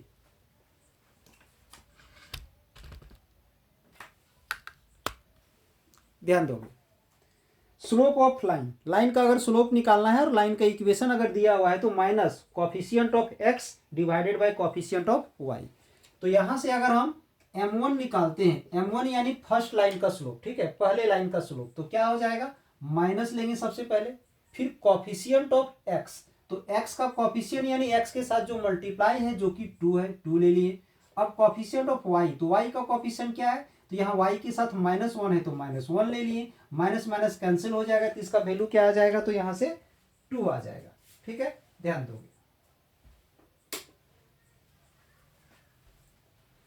अब इसके बाद दूसरे का स्लोप निकाल लेते हैं, ठीक है। दूसरे का स्लोप अगर हम लोग निकालते हैं तो क्या आएगा, फिर से माइनस लेंगे और कोफिशिएंट ऑफ एक्स, तो एक्स का कोफिशिएंट क्या है, यहाँ से 1 है, और वाई का कोफिशिएंट क्या है, तो 2 है, ठीक है, यानी इसका वैल्यू आ गया -1/2। अब यहाँ तो देखने से ही लग रहा है कि अगर हम इन दोनों को मल्टीप्लाई कर देंगे तो मल्टीप्लाई करने से -1 आ जाएगा रिजल्ट, ध्यान दोगे। M1 into M2 equal to, M1 का वैल्यू 2 है और M2 का वैल्यू -1/2 है, 2 से 2 कैंसिल हो जाएगा, -1 आ जाएगा। और बता चुके हैं कि जब स्लोप का प्रोडक्ट -1 आता है तो परपेंडिकुलर लाइन होता है, तो लाइन अगर परपेंडिकुलर है, therefore lines are perpendicular to each other, एक दूसरे के साथ परपेंडिकुलर है, और अगर एक दूसरे के साथ परपेंडिकुलर है तो एंगल बिटवीन क्या हो जाएगा, एंगल बिटवीन देम 90 डिग्री हो जाएगा। क्या हो जाएगा इसके बीच का एंगल, तो 90 डिग्री हो जाएगा। फिर से रिपीट करते हैं, दो ठो लाइन अगर इस रूप में दिया रहेगा तो उसका स्लोप निकालने के लिए इस फॉर्मूला का यूज करेंगे, minus coefficient of x divided by coefficient of y. तो यहां से हम ले लिए इसका स्लोप M1, माइनस लिए, और कोफिशिएंट ऑफ एक्स, तो एक्स का कोफिशिएंट 2 था तो 2 ले लिए, और कोफिशिएंट ऑफ वाई डिवाइड में, तो वाई का कोफिशिएंट -1 था तो -1 ले लिए, माइनस माइनस कैंसिल हो गया तो 2 आ गया। सेकेंड का स्लोप निकाल रहे हैं तो यहाँ से फिर माइनस लिए, और एक्स का कोफिशिएंट 1 है तो यहाँ से 1 ले लिए, और वाई का कोफिशिएंट 2 है तो यहाँ से हम 2 ले लिए, ठीक है। अब M1 M2 को मल्टीप्लाई कर रहे हैं तो मल्टीप्लाई करने से -1 आया, जब M1 M2 -1 आएगा तो lines are perpendicular to each other, perpendicular to each other, इसका मतलब है कि दोनों के बीच का जो एंगल है वो हमारा 90 डिग्री है, यानी इसका आंसर कहां पर है, तो ए नंबर आंसर हो जाएगा इसका, ए नंबर इसका आंसर हो जाएगा, ठीक है। क्वेश्चन नंबर 26 में ध्यान दोगे, if the coordinates of the middle point of A portion of a line intercepted between the coordinate axis is 3,2, then the equation of the line will be, यानी ध्यान दोगे,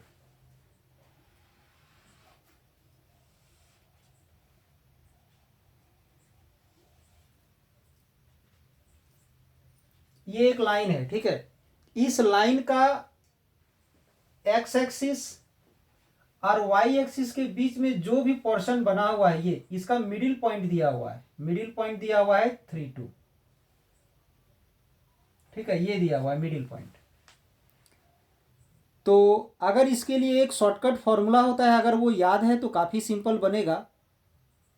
तो क्या है इसका शॉर्टकट, सो ध्यान दोगे, इसका शॉर्टकट ये है इस प्रकार से। अगर ये लाइन है, इस लाइन में एक्स एक्सिस वाई एक्सिस के बीच में जो भी हिस्सा इसका बना हुआ है उसका मिडिल पॉइंट अगर ए कॉमा बी है, ठीक है, तो इसका इक्वेशन होता है x by a plus y by b equal to 1/2, ऐसा होता है। ठीक है, सॉरी ये होता है 2 होता है ऐसा। तो अगर ये फॉर्मूला पता है तो ए का, वहां से ध्यान दोगे, वहां से ए का वैल्यू 3 है, यहां पर हम 3 पुट कर देंगे, प्लस बी का वैल्यू 2 है तो यहां पर हम 2 पुट कर देंगे। और अगर यहां पर हम लोग एलसीएम ले लें 6, तो यहां से 2 मल्टीप्लाई हो जाएगा 2x और यहां से 3 मल्टीप्लाई हो जाएगा 3y equal to 2।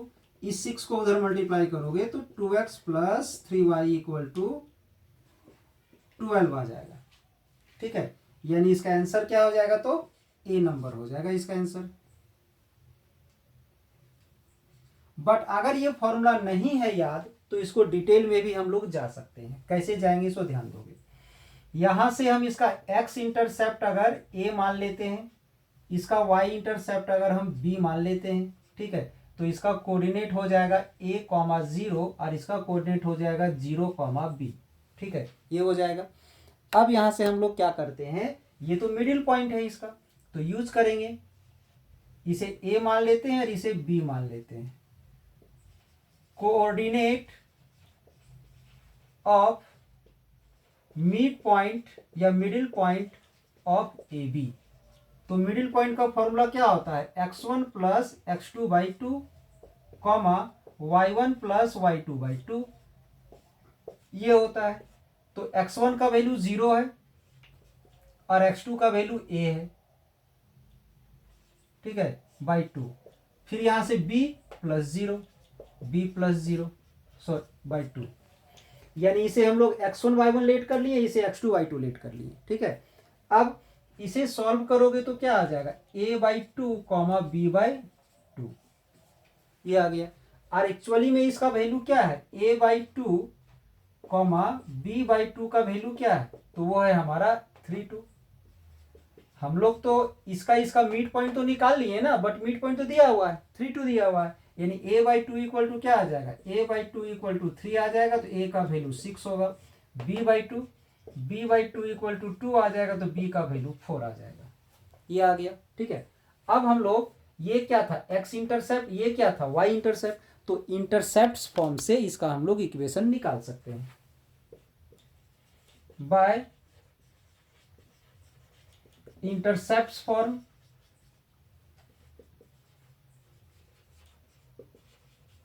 Equation of line, intercept form अगर पढ़े हो तो x/a plus y/b equal to 1, ये होता है हमारा इंटरसेप्ट फॉर्म। ठीक है, अब a का वैल्यू 6 है, a का वैल्यू यहाँ पर 6 पुट कर दोगे और इसका वैल्यू जो है सो 4 है, 4 पुट कर दोगे। अब यहाँ एलसीएम आ जाएगा 12 जब एलसीएम आ जाएगा तो इधर मल्टीप्लाई हो जाएगा 2x और इधर 3y। अब इसी में हम लोग क्या करेंगे, ये जो 12 है उसको उधर 1 की तरफ ले जाएंगे, 2x plus 3y equal to 12 आ गया। यानी ध्यान दोगे तो 26 का आंसर क्या आ गया था, ए आ गया था। ठीक है, अब क्वेश्चन नंबर 27 में ध्यान दोगे, 27, 28, 29,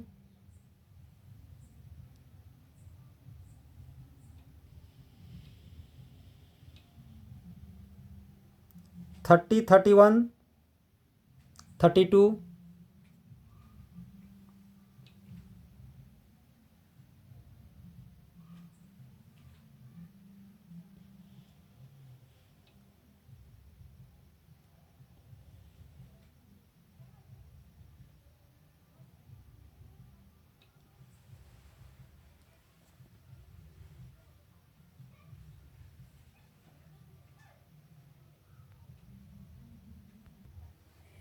ध्यान दोगे क्वेश्चन नंबर 27 में, क्वेश्चन नंबर 27 में क्या है,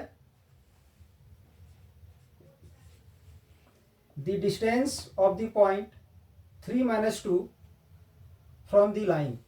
तो गिवन लाइन इज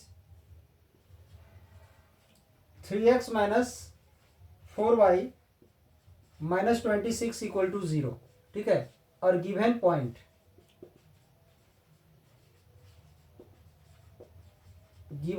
इज 3 - 5, ये दिया हुआ है, ठीक है। अब क्वेश्चन में क्या है कि इस पॉइंट का डिस्टेंस निकालना है इस लाइन से। तो इसके लिए एक फॉर्मूला ध्यान में रखोगे, ये एक लाइन है, ठीक है। ax plus by plus c equal to 0, ठीक है। और यहाँ पर एक पॉइंट है हमारा, ये पॉइंट है अल्फा बीटा, ठीक है। यहाँ से इस पर हम लोग परपेंडिकुलर ड्रॉ कर दिए। तो इसमें जो परपेंडिकुलर जो ड्रॉ करेंगे उस परपेंडिकुलर का लेंथ क्या होता है, सो ध्यान देना। एक फॉर्मूला है हमारा, लेंथ ऑफ परपेंडिकुलर। तो लेंथ ऑफ परपेंडिकुलर क्या होगा, सबसे पहले मोड लगाएंगे हम लोग। या इस इक्वेशन में जो x और y जो दिख रहा है आप लोग को, x के जगह पर ये पॉइंट अल्फा आ जाएगा और y के जगह पर ये बीटा आ जाएगा। मतलब x के जगह पर x का कोऑर्डिनेट और y के जगह पर y का कोऑर्डिनेट। और डिवाइड में आ जाएगा अंडर रूट x का कोएफिशिएंट का स्क्वायर, y का कोएफिशिएंट का स्क्वायर। ये फॉर्मूला है। तो सीधा सा मतलब यहां भी हम लोग लेंथ निकालते हैं, डिस्टेंस।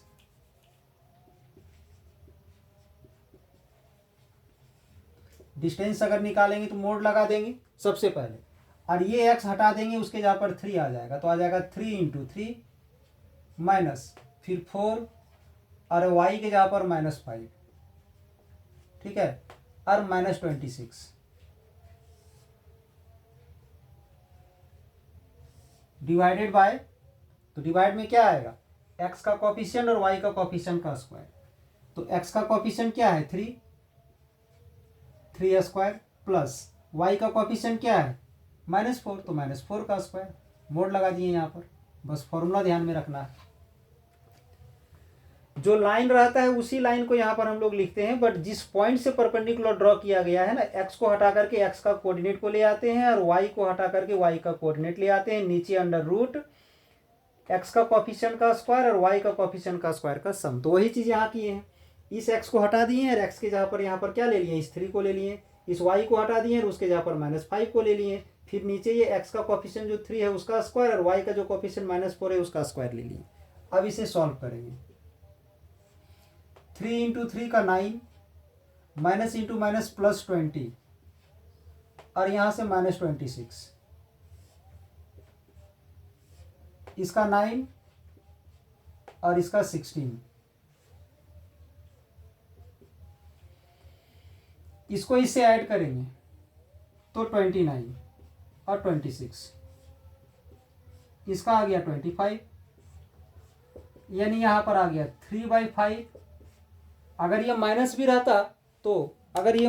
रहता तो उसको बाहर निकालते तो प्लस करके ही हम लोग लिखते, क्योंकि मोड के अंदर जो माइनस रहता है वो माइनस प्लस हो जाता है। यानी क्या आ गया, तो 3/5 आ गया। यानी इसका आंसर हो जाएगा सी नंबर। आंसर इसका होगा सी नंबर। क्वेश्चन नंबर 28 में ध्यान दोगे। The radius of the circle का रेडियस निकालना है। तो यहाँ से सर्कल का रेडियस निकालने का 2 तरीका है, दोनों में से कोई भी एक प्रोसेस आप अप्लाई कर सकते हो। तो पहले समझते हैं इधर हम लोग। पहला चीज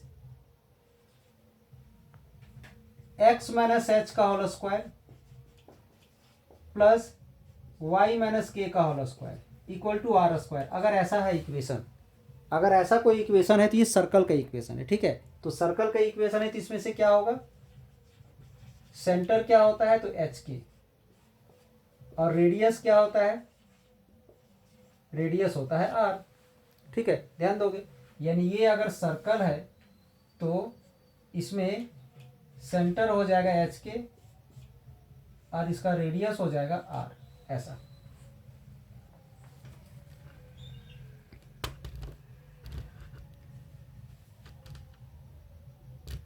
ध्यान दोगे। तो सबसे पहले ये जो इक्वेशन आपको दिख रहा है ना, इसको हम लोग इस रूप में लाने की कोशिश करेंगे। ठीक है, तो ध्यान दोगे x square plus 8x plus y square plus 10y are equal to 8 ले गए।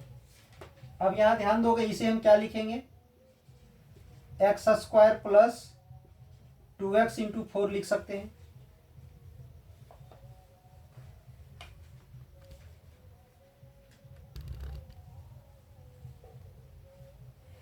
एक्स स्क्वायर, और ये जो 8x है इसको 2 इंटू एक्स इंटू 4 लिख सकते हैं, क्योंकि 2 इंटू 4 का 8 हो जाएगा।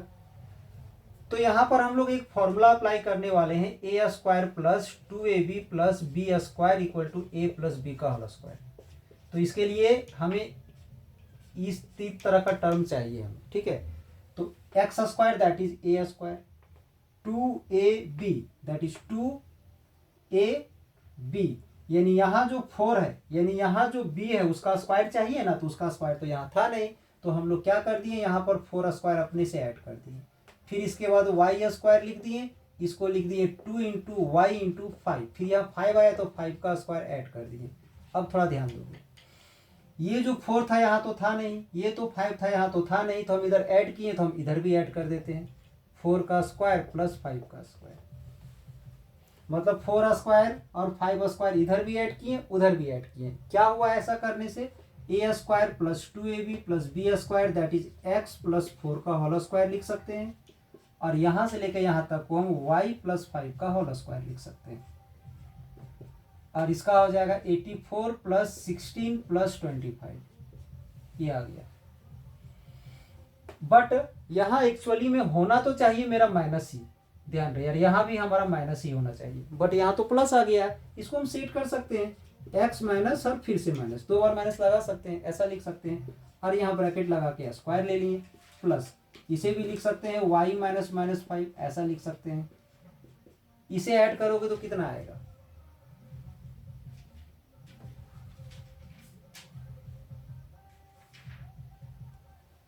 दैट इज 49 आ जाएगा। 49 यानी क्या, 7 का स्क्वायर। तो यहां से अगर हमें रेडियस पूछा गया है, अगर सेंटर भी पूछा जाता तो सेंटर आता यहाँ से -4, -5 ये आता, बट सिर्फ रेडियस पूछा गया है, तो रेडियस क्या हो जाएगा, तो रेडियस हो जाएगा, स्क्वायर है यहाँ पर, स्क्वायर को छोड़ देना है, तो स्क्वायर को छोड़ देंगे तो क्या आ जाएगा 7, यानी इसका रेडियस क्या आ जाएगा, तो इसका रेडियस हो जाएगा 7 हो जाएगा, यानी 28 का क्या हो जाएगा, तो सी नंबर हो जाएगा आंसर हो जाएगा इसका सी नंबर। बट इसे और एक तरीके से हम लोग बना सकते हैं, तो वो भी हम लोग देख लेते हैं, ध्यान दोगे।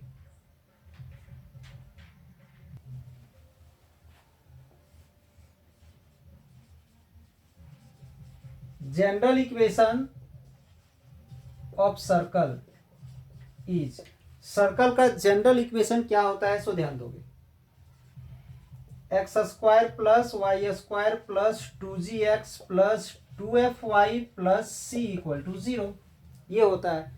तो यहां से इसका सेंटर क्या होगा, सेंटर होता है -g -f, ठीक है, और रेडियस क्या होता है, सो ध्यान दोगे, रेडियस होता है √g square plus f square minus c, √g square plus f square minus C.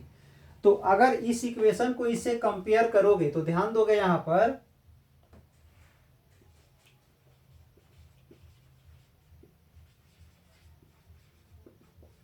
Comparing with x square plus y square plus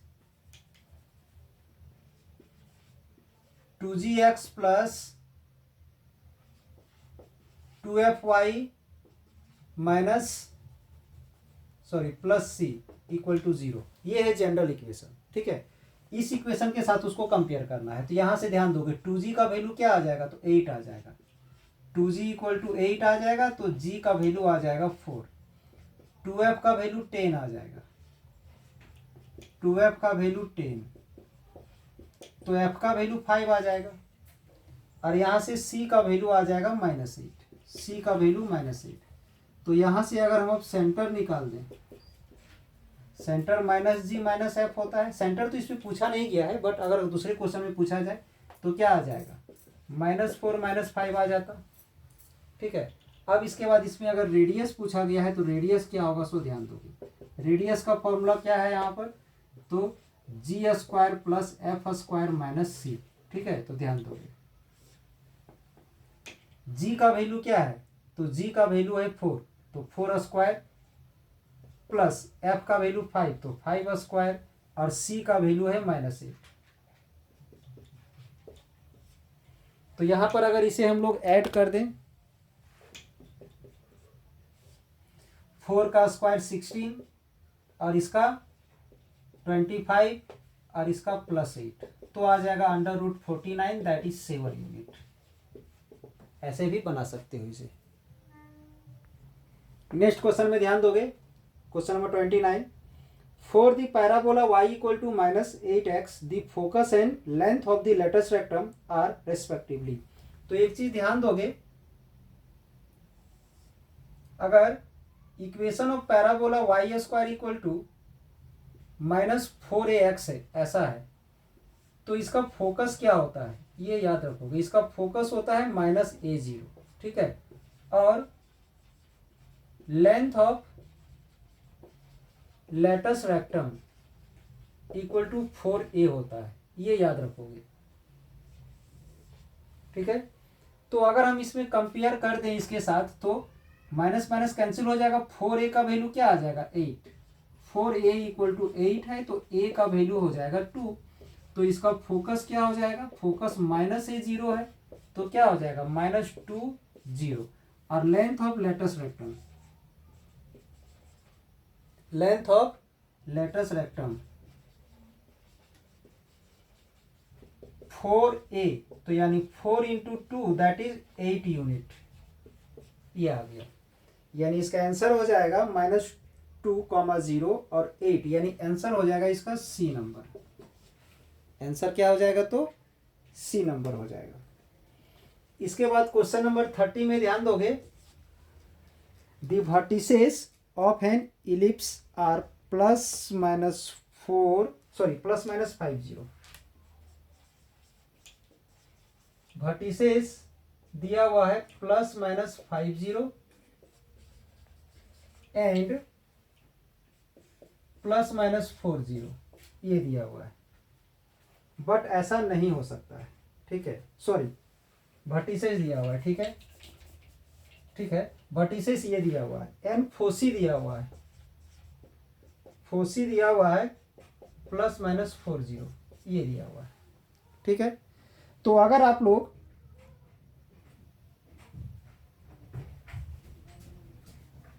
पढ़े हो इलिप्स तो पता होगा कि अगर वर्टिसेस एक्स एक्सिस में लाइज कर रहा है, फोकस भी एक्स एक्सिस में लाइज कर रहा है, तो ये हॉरिजॉन्टल इलिप्स होगा। ठीक है, तो यहां से वर्टिसेस जो इसका होता है, ध्यान दोगे, अगर इक्वेशन ऑफ इलिप्स लेते हैं, यहां से जो इलिप्स है वो हॉरिजॉन्टल है, इलिप्स इज हॉरिजॉन्टल, इलिप्स जो है सो वो हॉरिजॉन्टल है। तो जनरल इक्वेशन क्या होगा,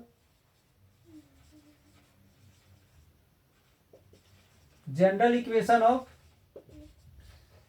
इलिप्स बी क्या हो जाएगा, x² प्लस y² ये आ गया। ठीक है, ये हो गया मेरा general equation of the ellipse. तो इसका फोकस क्या होता है, सो ध्यान, सॉरी, पहले वर्टिसेस क्या होता है, वर्टिसेस होता है +-a0, इतना तो याद रखना पड़ेगा। अगर इलिप्स का इक्वेशन इस रूप में है, वो भी हॉरिजॉन्टल इलिप्स अगर है, तो उसका वर्टिसेस होगा +-a0, बट यहाँ पर वर्टिसेस क्या दिया हुआ है, +-50। इसका मीनिंग ये हो गया कि a का वैल्यू क्या होगा, 5। a का वैल्यू क्या हो जाएगा, तो 5।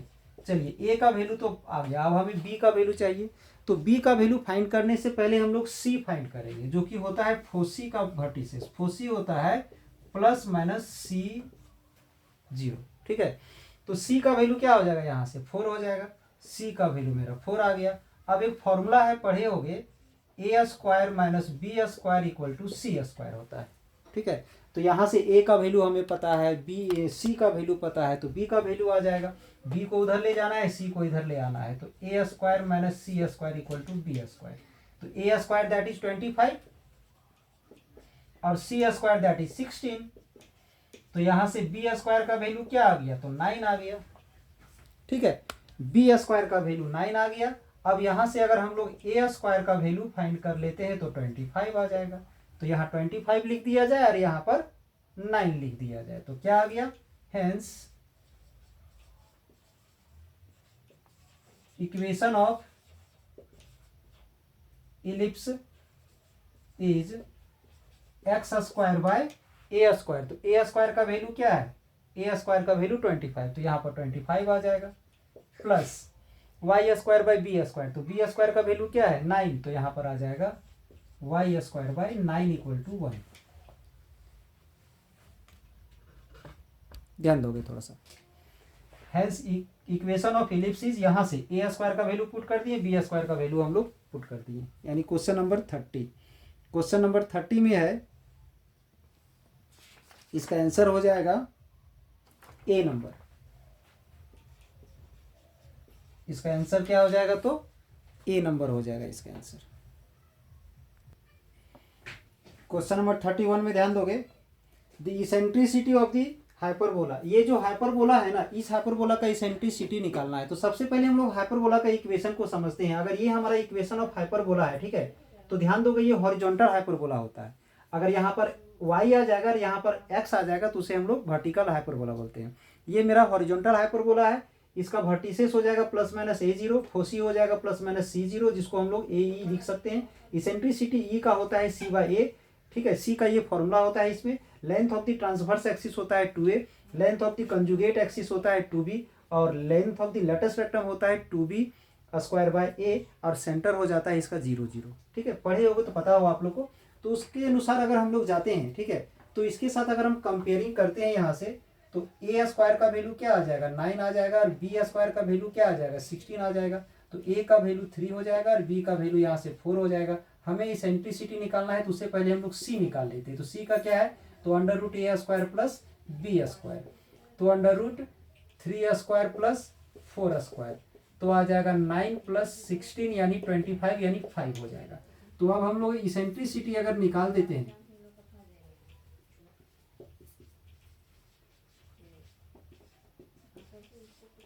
इसेंट्रिसिटी अगर ई निकालते हैं तो सी बाई ए हो जाएगा। तो सी का वैल्यू आया है 5 और ए का वैल्यू आया है 3, तो यानी इसका क्या हो जाएगा, तो 5/3 हो जाएगा, यानी इसका आंसर हो जाएगा डी नंबर। इसका आंसर हो जाएगा डी नंबर। नेक्स्ट क्वेश्चन को समझने से पहले हम लोग ऑक्टेंट्स को समझते हैं। ध्यान दोगे तो पहले क्वाड्रेंट को समझते हैं हम लोग। क्वाड्रेंट जो पढ़े हो आप लोग, first quadrant, second quadrant, third quadrant, fourth quadrant, तो ये होता है प्लस प्लस, ठीक है, ये माइनस प्लस, ठीक है, ये माइनस माइनस, ठीक है, और ये प्लस माइनस, ये होता है, ठीक है। तो इसी के अनुसार ऑक्टेंट जो होता है ना, क्वाड्रेंट जिस प्रकार से 4 क्वाड्रेंट होता है, उसी प्रकार से ऑक्टेंट जो होता है वो 8 ऑक्टेंट होता है। तो पहले होता है प्लस प्लस, ध्यान दोगे, इसको लेते हैं प्लस प्लस, फिर क्या लिए प्लस माइनस, फिर क्या लिए माइनस माइनस, फिर क्या ले लिए प्लस माइनस, ये ले लिए। तो इसमें ध्यान दोगे ये है x और ये है y, ठीक है, ये है फर्स्ट ऑक्टेंट, ये है सेकेंड, ठीक है, ये है थर्ड, ठीक है, ये है फोर्थ। ऐसे ही एक बार और हम रिपीट कर देते हैं, ध्यान दोगे। जैसे ये है प्लस प्लस, फिर प्लस माइनस, फिर माइनस माइनस, फिर यहां से प्लस माइनस, रिपीट कर दिए इसे। अब यहां पर z जो होगा सब में 4 बार प्लस ले लेंगे और 4 बार माइनस ले लेंगे, ठीक है, यानी ये फर्स्ट हो गया, ये सेकेंड हो गया, ये थर्ड, 4, 5, 6, 7, 8, 8 ऑक्टेंट का ये साइन डायग्राम हम बता दिए आप लोग को। तो इसमें पूछा गया है 32 में ये कौन सा ऑक्टेंट में है, मतलब तीनों का तीनों नेगेटिव कहाँ है, तो ये 5, 6, 7 सातवें ऑक्टेंट में है, ठीक है। यानी इसका आंसर क्या हो जाएगा, तो इसका हो जाएगा 7th ऑक्टेंट, यानी 32 का आंसर हो जाएगा आपका सी नंबर। ठीक है, ये है हमारा सी हो जाएगा इसका आंसर, 7th ऑक्टेंट।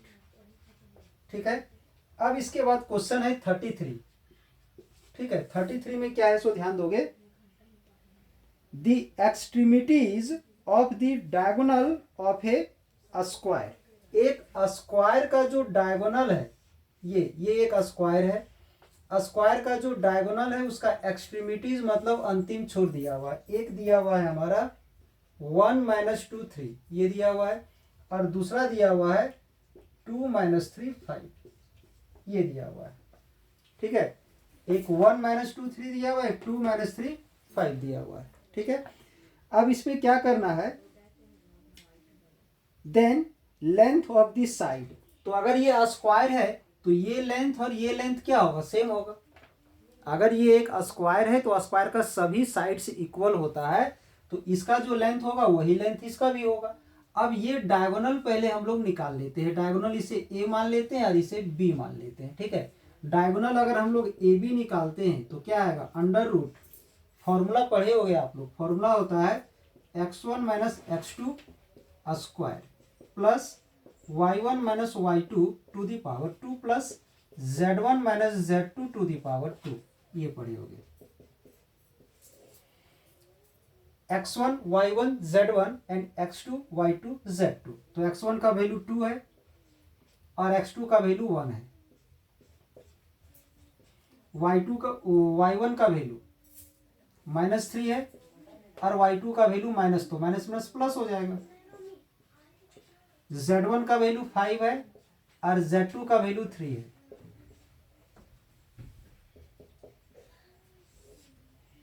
इसका हो जाएगा 1 का स्क्वायर और इसका हो जाएगा -1 का स्क्वायर और इसका हो जाएगा 2 का स्क्वायर।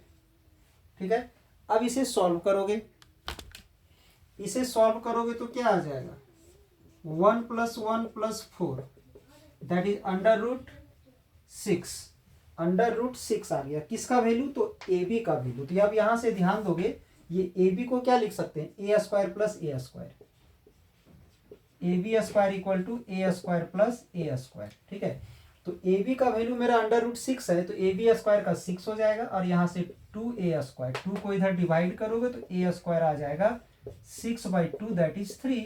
अब ये स्क्वायर इधर अंडर रूट हो जाएगा, तो a इक्वल टू आ जाएगा under root 3 unit.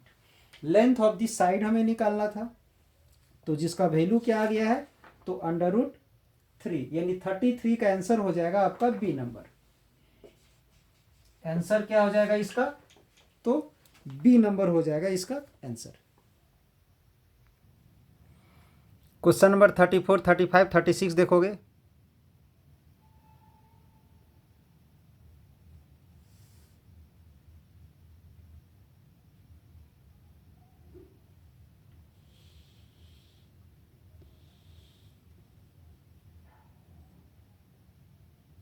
Thirty 38,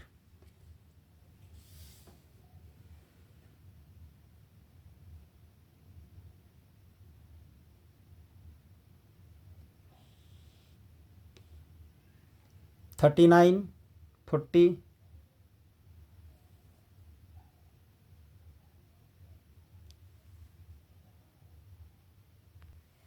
question number 34 में ध्यान दोगे, if f x equal to sine 2x then f dash π/6 is equal to, यानी एफ एक्स दिया हुआ है और एफ डैश π/6 निकालना है। तो सबसे पहले हम लोग एफ डैश एक्स फाइंड कर लेते हैं, तो उसके लिए हमें इसे डिफ्रेंशिएट करना पड़ेगा। ठीक है, तो इसे डिफ्रेंशिएट करोगे तो एफ डैश एक्स हो जाएगा। ठीक है, जैसे ही डिफ्रेंशिएट करते हैं एफ एक्स को तो एफ डैश एक्स हो जाता है।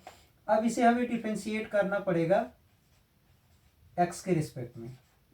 ठीक है, अब ध्यान दोगे,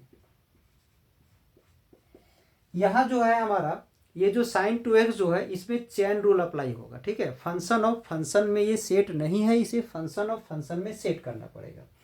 तो फंक्शन ऑफ फंक्शन क्या है, ये जो यहाँ एंगल जो आपको दिख रहा है ना, वो यहाँ नीचे होना चाहिए, तभी जाकर डिफ्रेंशिएट होगा। तो ऐसा तो है नहीं, तो हम लोग इसमें चेन रूल का जो प्रॉपर्टी है वो अप्लाई करेंगे। चेन रूल का प्रॉपर्टी क्या है, इसका जो फंक्शन है उसको हम लोग अपने से नीचे लेते हैं, फिर इसे अलग से डिफ्रेंशिएट करते हैं ऐसा। अब ये साइन को डिफ्रेंशिएट करेंगे तो कॉस आ जाएगा और इसका जो फंक्शन दैट इज इसका एंगल वैसे ही रहेगा। अब एक्स का डिफ्रेंशिएशन आप लोग पढ़े होगे 1 होता है तो इंटू में 2 है वो रह जाएगा, यानी ये किसका वैल्यू आया एफ डैश एक्स का वैल्यू आ गया। बट हमें एफ डैश π/6 निकालना है, यानी सीधा सा मतलब है कि एक्स के जहाँ पर हम लोग को पुट करना है π/6, तो π/6 पुट कर दिए। यहाँ भी हम लोग पुट कर देंगे π/6, ठीक है। ये अलग से इंटू में 2 है, इससे ये कैंसिल होगा तो 3 हो जाएगा। इस 2 को हम आगे ले लिए और cos π/3 हो गया, cos π/3 आ गया। तो cos π/3 मतलब 60 डिग्री, 60 डिग्री का वैल्यू होता है cos का 1/2, यानी कट गया तो क्या आ गया, तो 1 आ गया। यानी 34 का आंसर क्या हो जाएगा, तो बी नंबर हो जाएगा इसका आंसर। इसका आंसर क्या होगा, तो बी नंबर। अब इसके बाद क्वेश्चन नंबर 35 में ध्यान दोगे।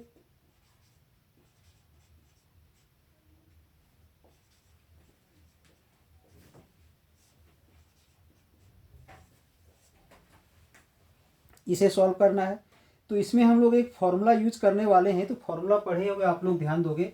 Limit x tends to a x to the power x minus a to the power n by, ये पढ़े होगे, ठीक है। तो ध्यान दोगे, यहाँ अगर x है तो यहाँ भी x होगा, यहाँ भी x होगा। अगर यहाँ a है तो यहाँ भी a होगा, यहाँ भी a होगा। बीच में दोनों में माइनस माइनस होगा। इन दोनों का पावर 1 1 होगा और इन दोनों का पावर जो भी होगा सेम होगा, ठीक है। इतना सारा नेसेसरी कंडीशन है हमारा। तो क्या होता है इसका वैल्यू, यहाँ जो n है वो आगे आ जाएगा और इसमें जो a है उसका पावर 1 माइनस हो जाएगा, ये हो जाएगा। उस प्रॉपर्टी में अगर हम लोग जाते हैं यहाँ पर, तो ध्यान दोगे इसमें x टेंस टू 1 है, x टू दी पावर 15 है। यहाँ जो 1 है उसको 1 टू दी पावर 15 हम लोग लिख सकते हैं, क्योंकि 1 का पावर कुछ भी रहता है तो 1 होता है। अब नीचे हमारा x माइनस 1 आ गया। अब ये देखोगे तो ये हमारा इस रूप में सेट हो चुका है, तो ये जो पावर 15 है वो आगे आ जाएगा। फिर इंटू में 1 लेंगे, 1 का पावर 15 माइनस 1 हो जाएगा। तो 1 का पावर तो 14 होगा और 1 का पावर कुछ भी रहेगा तो उसका वैल्यू 1 होगा। मल्टीप्लाई करोगे तो इसका आंसर कितना आ जाएगा, तो 15 आ जाएगा। यानी 35 का आंसर हो जाएगा 15, यानी इसका आंसर हो जाएगा बी नंबर, ठीक है। इसका आंसर क्या हो जाएगा, तो बी नंबर हो जाएगा। क्वेश्चन नंबर 36 में ध्यान दोगे। Derivative of cos x by 1 plus sin x with respect to x, यानी इसे x के रिस्पेक्ट में डिफरेंशिएट करना है तो इसे हम लोग x के रिस्पेक्ट में डिफरेंशिएट कर देंगे।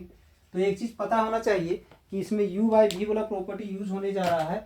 तो u बाई वी का प्रॉपर्टी आप लोग पढ़े होगे, और नहीं पढ़े होगे तो थोड़ा सा ध्यान दोगे। और एक चीज़ आप लोग को बता दें, अगर डिफ्रेंशिएशन आप लोग नहीं पढ़े हो तो डिफ्रेंशिएशन का बहुत सारा लेक्चर हम बना के रखे हुए हैं, एक बार देखोगे ताकि क्लियर हो जाएगा, ठीक है। तो ध्यान दोगे, इसके लिए फॉर्मूला होता है। सबसे पहले डिवाइड में जो है उसे हम लोग बाहर ले लेते हैं और u को डिफ्रेंशिएट करते हैं, ठीक है। फिर माइनस u को बाहर लेंगे और v को डिफ्रेंशिएट करेंगे और डिवाइड में आ जाएगा v का स्क्वायर, ये हो जाएगा, ठीक है। इस v को बाहर ले लिए, u को डिफरेंशिएट किए, माइनस u को बाहर करके v को डिफरेंशिएट किए और डिवाइड वाले का हम स्क्वायर ले लिए, ठीक है। तो ध्यान दोगे, इसमें फॉर्मूला अप्लाई करेंगे। ये जो डिवाइड में है उसे हम बाहर ले लिए, ठीक है, बाहर ले लिए।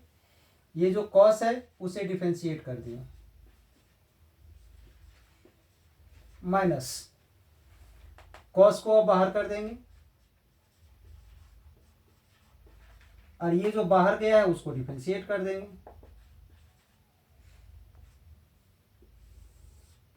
डिवाइड में है 1 प्लस साइन एक्स का स्क्वायर, ये फॉर्मूला अप्लाई कर दिए। सबसे पहले डिवाइड वाले को बाहर लेंगे, ऊपर में जो है उसको डिफरेंशिएट करेंगे, फिर माइनस। अब इंटरचेंज कर देंगे, जिसे हम डिफरेंशिएट किए उसे बाहर कर दिए, जिसे बाहर किए थे उसे डिफरेंशिएट कर दिए, और यहाँ पर भी का स्क्वायर। तो वही चीज़ किए हैं, डिवाइड वाले को बाहर किए, ऊपर में जो था उसे डिफरेंशिएट किए, माइनस। अब इसे बाहर करके बाहर जो लिए थे उसे डिफरेंशिएट कर दिए और डिवाइड वाले का स्क्वायर ले लिए।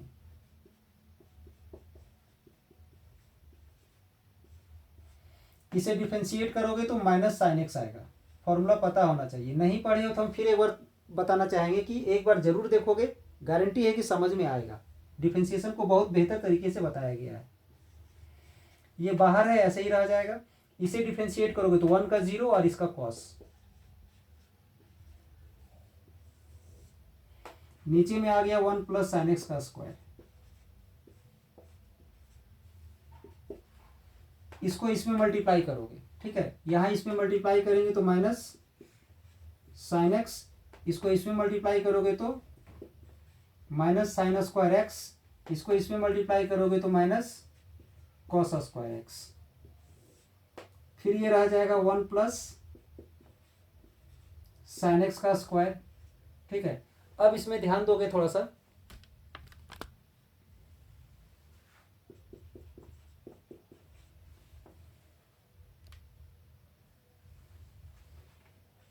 यहां से माइनस कॉमन ले लेंगे,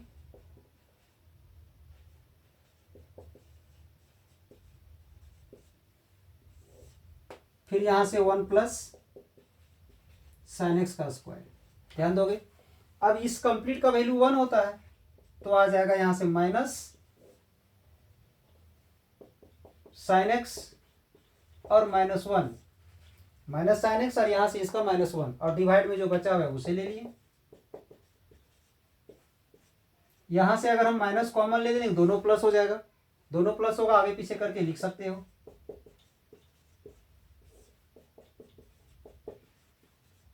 ये आ गया। अब यहां से इसका एक टर्म इससे कैंसिल हो जाएगा, 2 टर्म था, एक टर्म कैंसिल हो गया तो ये बच गया, ये आ गया -1/, एक कैंसिल हो गया तो एक बचा -1/1 प्लस साइन एक्स, यानी इसका आंसर आ गया सी नंबर। आंसर इसका क्या हो गया, तो सी नंबर हो गया इसका आंसर। क्वेश्चन नंबर 37 में ध्यान दोगे, if the variance of a given data is 144 then the standard deviation of the data will be. तो सबसे पहले आप लोग समझोगे वेरिएंस क्या होता है। वेरिएंस को हम लोग सिग्मा स्क्वायर से रिप्रेजेंट करते हैं और स्टैंडर्ड डेविएशन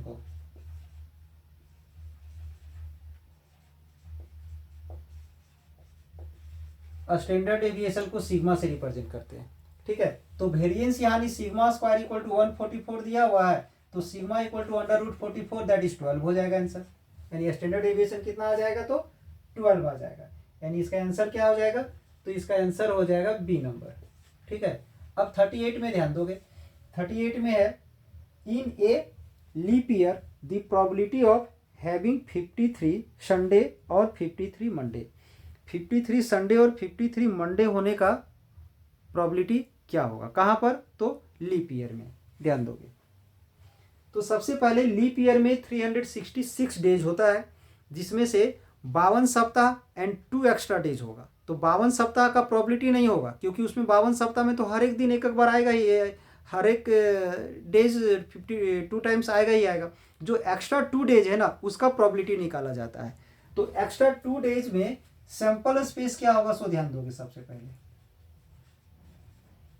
सैंपल स्पेस क्या होगा एक्स्ट्रा 2 डेज में, तो संडे मंडे हो सकता है 2 डेज में, ठीक है। इसके बाद मंडे ट्यूसडे हो सकता है, ट्यूसडे वेडनेसडे हो सकता है, वेडनेसडे थर्सडे हो सकता है, ठीक है। इसके बाद थर्सडे फ्राइडे हो सकता है, ठीक है। इसके बाद फ्राइडे सैटरडे हो सकता है एंड सैटरडे संडे हो सकता है। इतना सारा प्रोबेबिलिटी सैंपल स्पेस हो सकता है। जो एक्स्ट्रा 2 डेज है वो 2 डेज में क्या क्या हो सकता है, संडे मंडे या Monday Tuesday, Tuesday Wednesday, Wednesday Thursday, Thursday Friday, Friday Saturday, Saturday Sunday, ये हो सकता है। यानी NS इक्वल टू हमारा क्या आ गया, तो 7 आ गया। और इसमें ई क्या है जो हमें बोला गया है, क्या बोला गया है, 53 संडे और 53 मंडे। तो या तो संडे या तो मंडे, ये होगा, या तो ये होगा, या तो ये होगा, ठीक है।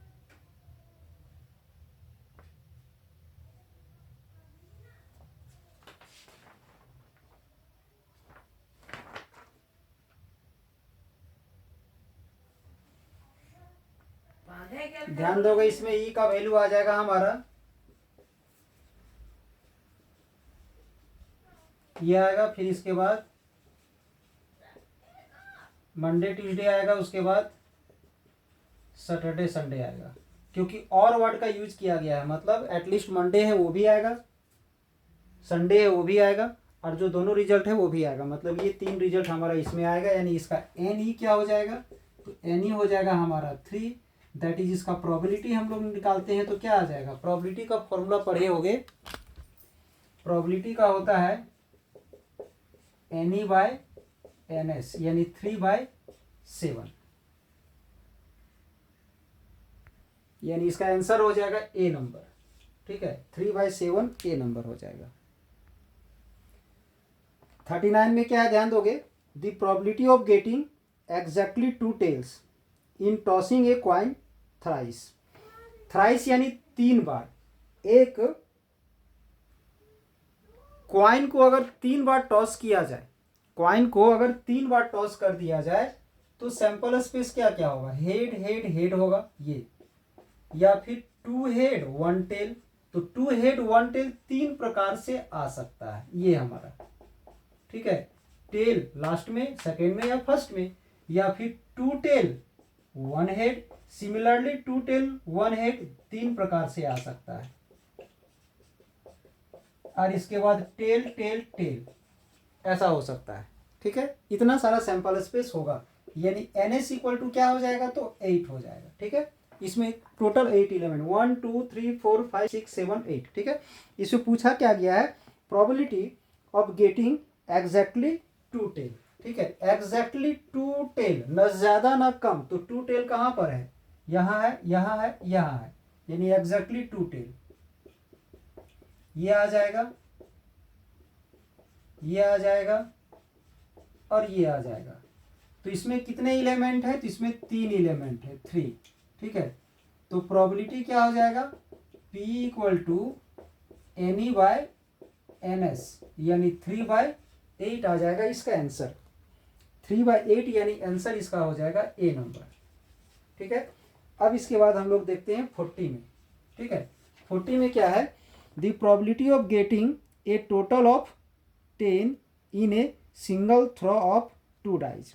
2 डाइज को अगर हम लोग थ्रो करते हैं, 2 ठो डाइज, यानी लूडो का गोटी है, 2 ठो लूडो का गोटी है, दोनों को थ्रो करते हैं तो सैंपल स्पेस क्या क्या आएगा, ध्यान दोगे, 1 1 1 2 1 3 1 4 1 5 1 6। 1 के साथ इतना सारा रिजल्ट आ सकता है। सिमिलरली 2 1 2 2 2 3 2 4 2 5 2 6। ठीक है, इसी प्रकार से 3 1 3 2 3 3 3 4 3 5 3 6। ठीक है, और ध्यान दोगे 4 1 6 1 6 2 6 3 6 4 6 5 6 6, इतना रिजल्ट आ सकता है सैंपल स्पेस में। ठीक है, सैंपल स्पेस में इतना रिजल्ट आ सकता है, यानी क्या आ सकता है, तो एनएस में टोटल 36 रिजल्ट आएगा। ठीक है, टोटल गिन के देखोगे 36 रिजल्ट होगा, बट इसमें क्या बोला गया है, गेटिंग ए टोटल 10।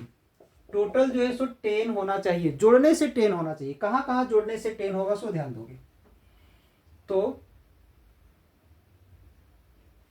ये 4 6